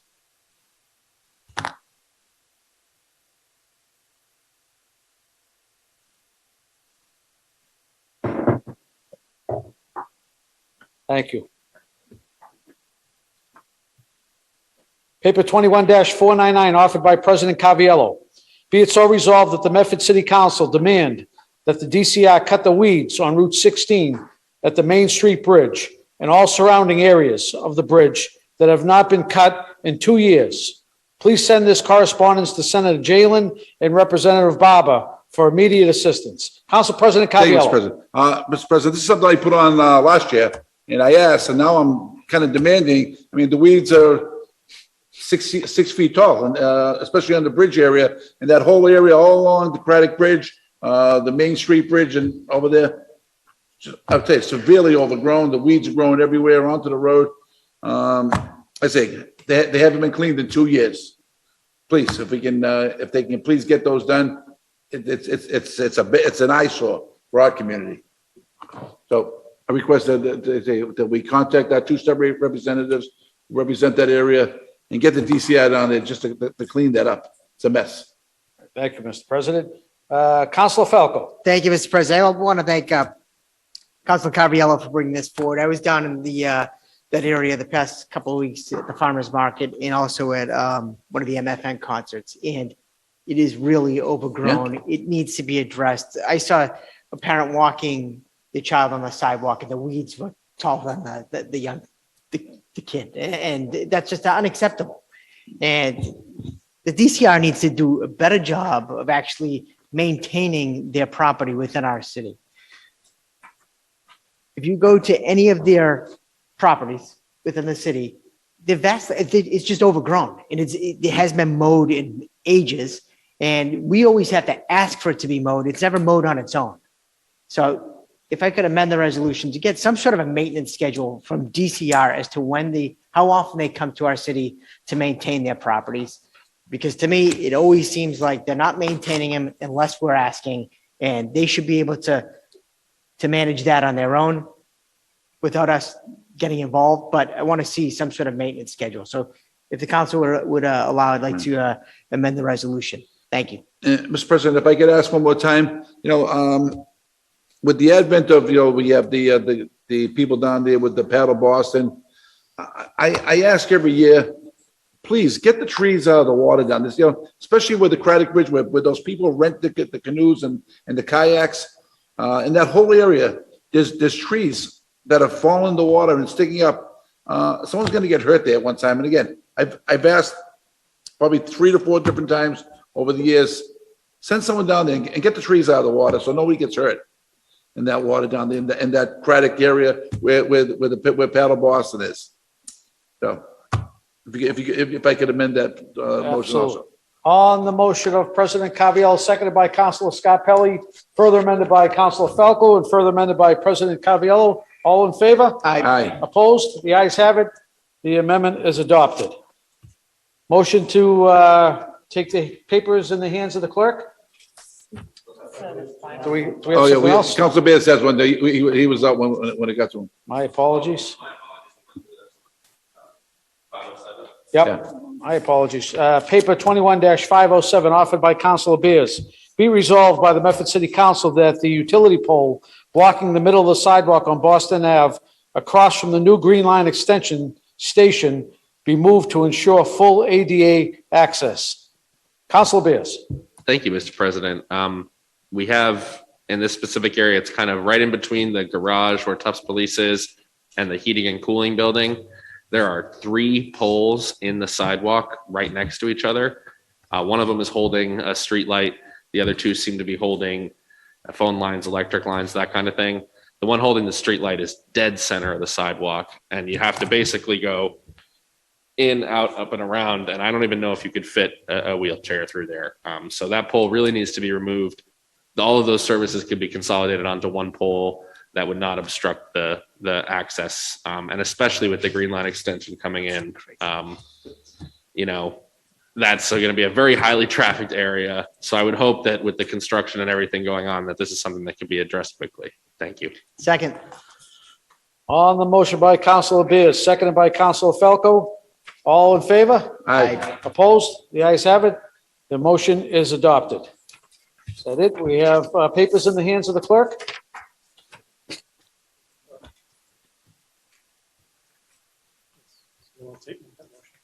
Motion to take papers in the hands of the clerk. Councilor Falco. Yes. Motion to take papers in Second. the hands of the clerk. All in favor? Seconded by Councilor President Caviello.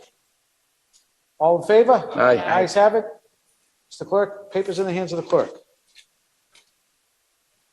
Those are seconded, those are with, Council Scarpelli is seconding those. Yeah.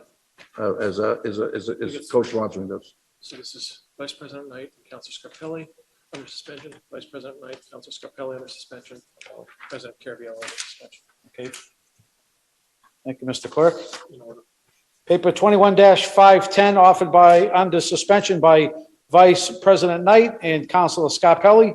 Be it so resolved that the Medford City Council recognize Michael McDevitt for his ongoing and unparalleled support to the veterans in the city of Medford, and be it further resolved that the Medford City Council extend its gratitude and congratulations to Michael McDevitt for being named Post 45 Member of the Year. Councilor Scarpelli. Thank you, Mr. President. And I know Council Knight wanted to be here to talk on his good friend, Mike McDevitt. I think that Mike is a fixture and his family's Medford icons. I think that Mike deserves congratulations and a pat on the back because he uses the post for so many outreach events, for community events to bring our community together. And he's a catalyst behind that. So I just want to thank him and congratulate him. And I hope that my colleagues join me with that. Thank you, Councilor Scarpelli. Councilor Falco. Mr. President, thank you very much. I'd also like to thank, congratulate Michael McDevitt for all of his hard work with the veterans and congratulate him for being named with the honor that Councilor Scarpelli mentioned earlier. And I wanted to thank him for all his hard work with regard to the veterans in our community. Thank you. Thank you, Council President Caviello. Thank you, Mr. President. Again, I want to thank Michael for all his work with the veterans, being the veteran subcommittee chairman. I see the work that he does out there, and again, it's a good honor for him, and congratulations to him. And if I could from the chair, anyone else? If I could from the chair, I want to thank Vice President Knight and Councilor Scarpelli for putting this on. Mike Devitt has been absolutely stalwart when it comes to veteran affairs in our community for many, many years. And his name is synonymous with assisting veterans and keeping the memory of veterans alive in this community. So I want to personally thank him. On the motion by Councilor Scarpelli, seconded by Councilor Falco.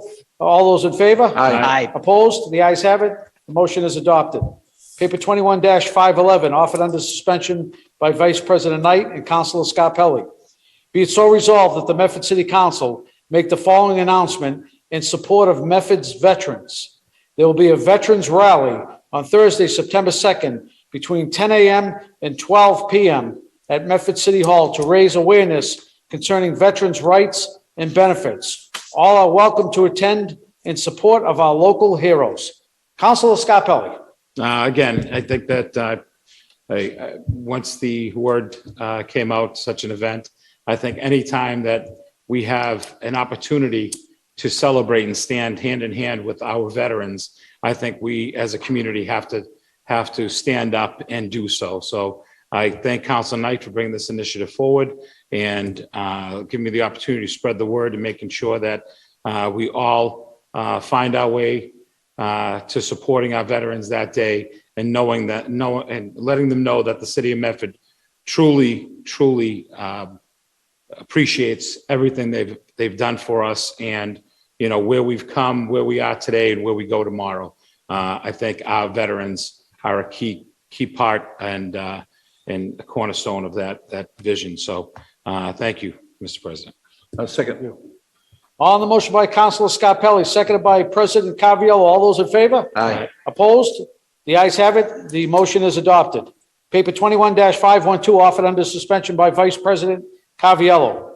Be it so resolved that the Medford City Council send its deepest and sincere condolences to the family of Frances Gianetti on her recent passing. Frances served the city of Medford for 20 years as an employee of the city of Medford under Mayor Perica and Mayor McGlynn in various positions. Council President Caviola. Thank you, Mr. President. Just want to, I knew Fran, and Fran has been, she was a fixture of this building for many years. She worked for 2 different mayors. She held many positions here, and she was a well-loved member of this building and the community. So just send my condolences to the family. She will be missed. Thank you. And if I could, from the chair, Mr. President, I want to thank you for offering this. When I first got elected to the council, Fran was one of the first people I met in city government. And she always had a welcoming word, a smile on her face. No matter how many times I may have butt heads with the mayor that she was working for, she was always extremely friendly and kind. And I always appreciated that about Fran, and she will be sorely missed. On the motion by Council President Caviola, seconded by Councilor Scarpelli. All those in favor? Aye. Opposed? Please rise for a moment of silence.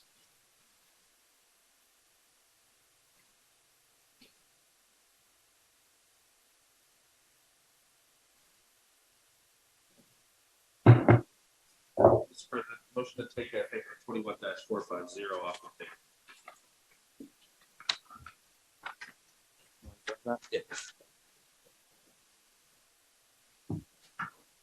The motion by Councilor Bass to take paper 21-450 off the table. Seconded by. Second. Let me find it. Oh, okay. Hold on. Over there. Okay. 21-450. It's taking its third reading this evening. Personal ordinance amendments A, B, and D. They were advertised on July 13th, August 5th, and August 17th, and tonight they're eligible for the third reading. On the motion by Councilor Bear for approval. Seconded by. Second by Councilor Marks. Mr. Clerk, please call the roll on this.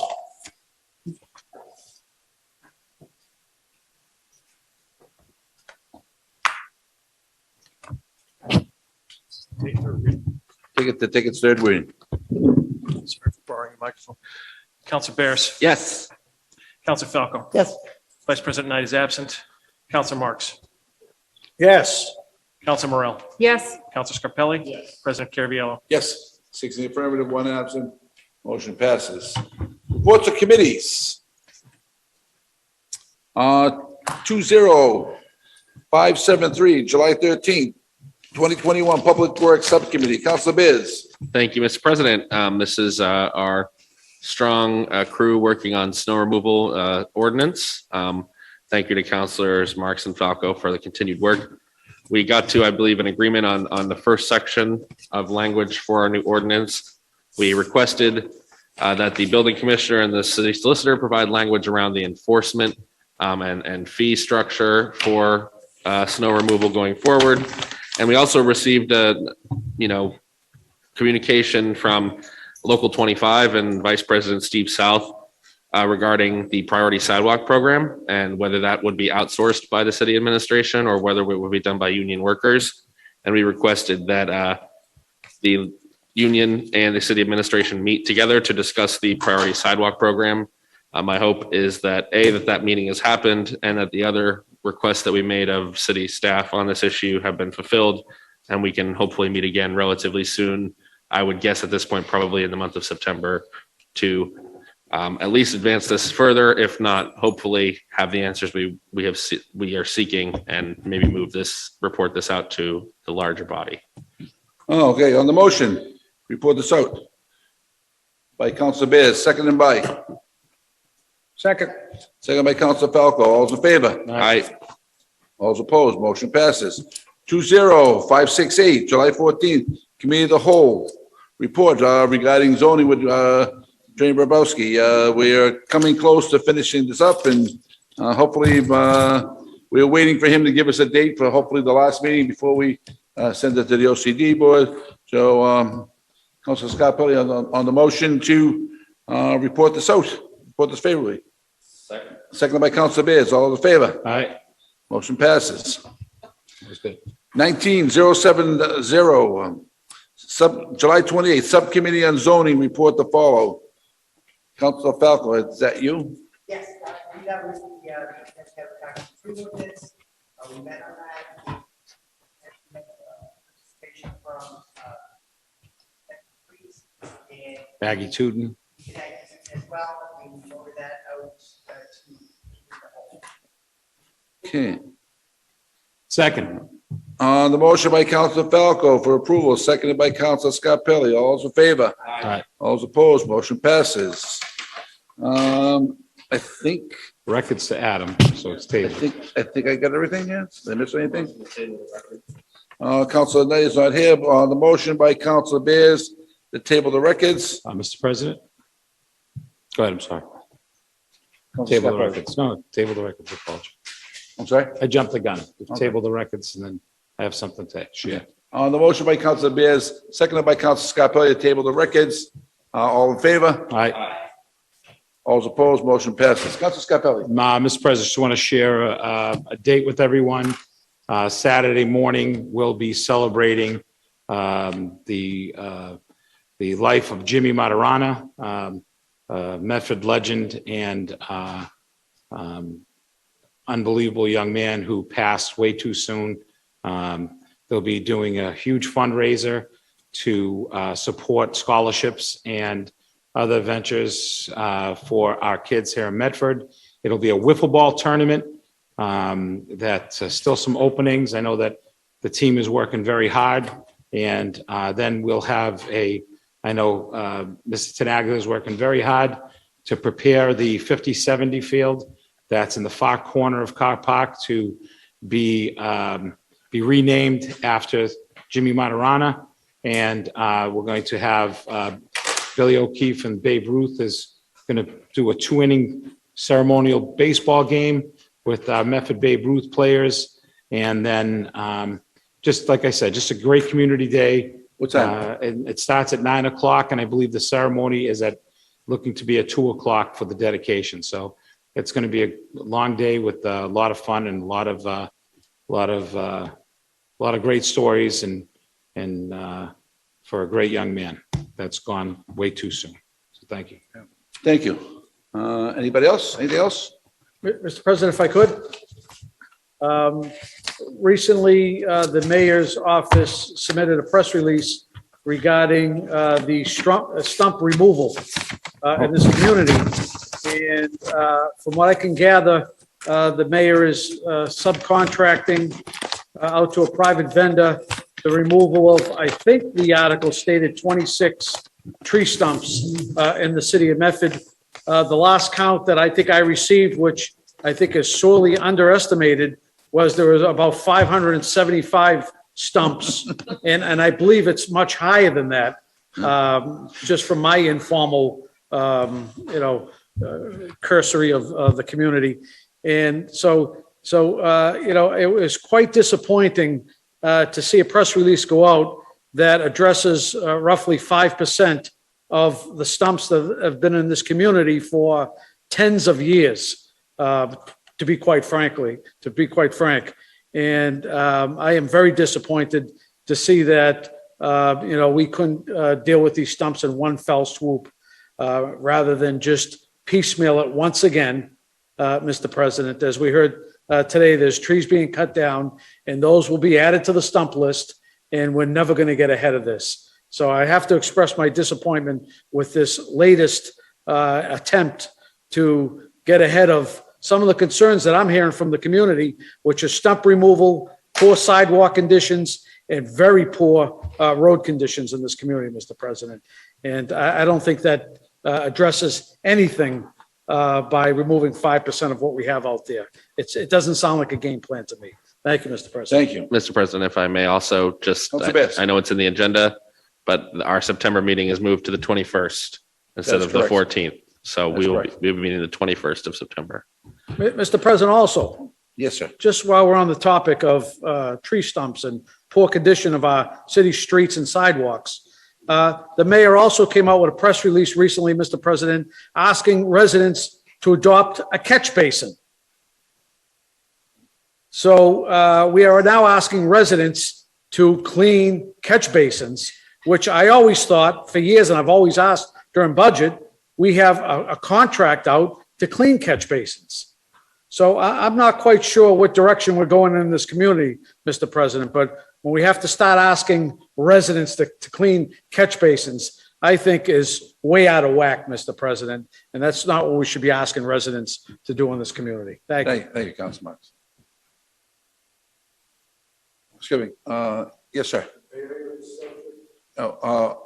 What? Name and address of the record, please. Castanetti. On the subject of Councilor Marks about the condition of the city, I once made a comment, it's looking like Chelsea around here, but I was corrected. I looked at Chelsea. Chelsea looks a lot better. I can point out defects, but I don't want to complain too much. Behind Donuts with a Difference, for one example, the bricks are sticking up like 8 inches. It's incredible. And with the snow, you don't see that. But anyways, besides what my wife felt, Mr. Caviello tried to bring up that issue before he went on vacation in front of Donuts with a Difference, and she ripped his shoulder apart. I want to thank you, councilors, for bringing up these concerns. But you know something? Out of 550 tree stumps, and we're going to fix 10%, maybe 50. I used to be involved with Medford Arts and Artists. I was actually a chairman at that time, 2001, until Councilor Marsh recalls. You know something? Put a planter with a hanging plant over it. Good night. Thank you, sir. Motion to adjourn. Mr. President, if I could. Councilor Marks. If I could, it's not on the agenda, but I'd be remiss if I didn't mention, I did bump into a resident this morning. His mother, elderly mother, lives on Dwyer Circle. It's imperative that she gets out during the day and exercise. But unfortunately, she's unable to because of all the uneven sidewalk panels on Dwyer Circle. And I'd challenge any of my colleagues to go out and take a walk around Dwyer Circle. This is not a private way. No. It's a public road, Mr. President. It's in deplorable condition, the road and the sidewalks. And, I'm not going to put it, I'm going to put it formally, but these are the type of things, Mr. President, when you talk about quality of life. Here's a woman that can't get out because they're afraid of a trip and fall hazard in front of her own home. Thank you. Thank you. And if I can remind everybody, to go out and vote. Go out and vote on September 14th. I'm sorry? Thank you, Mr. Castaneda. Thank you. Thank you very much. Motion to adjourn. On the motion by Councilor Bears, seconded by Councilor Scarpelli. All those in favor? Meeting adjourned.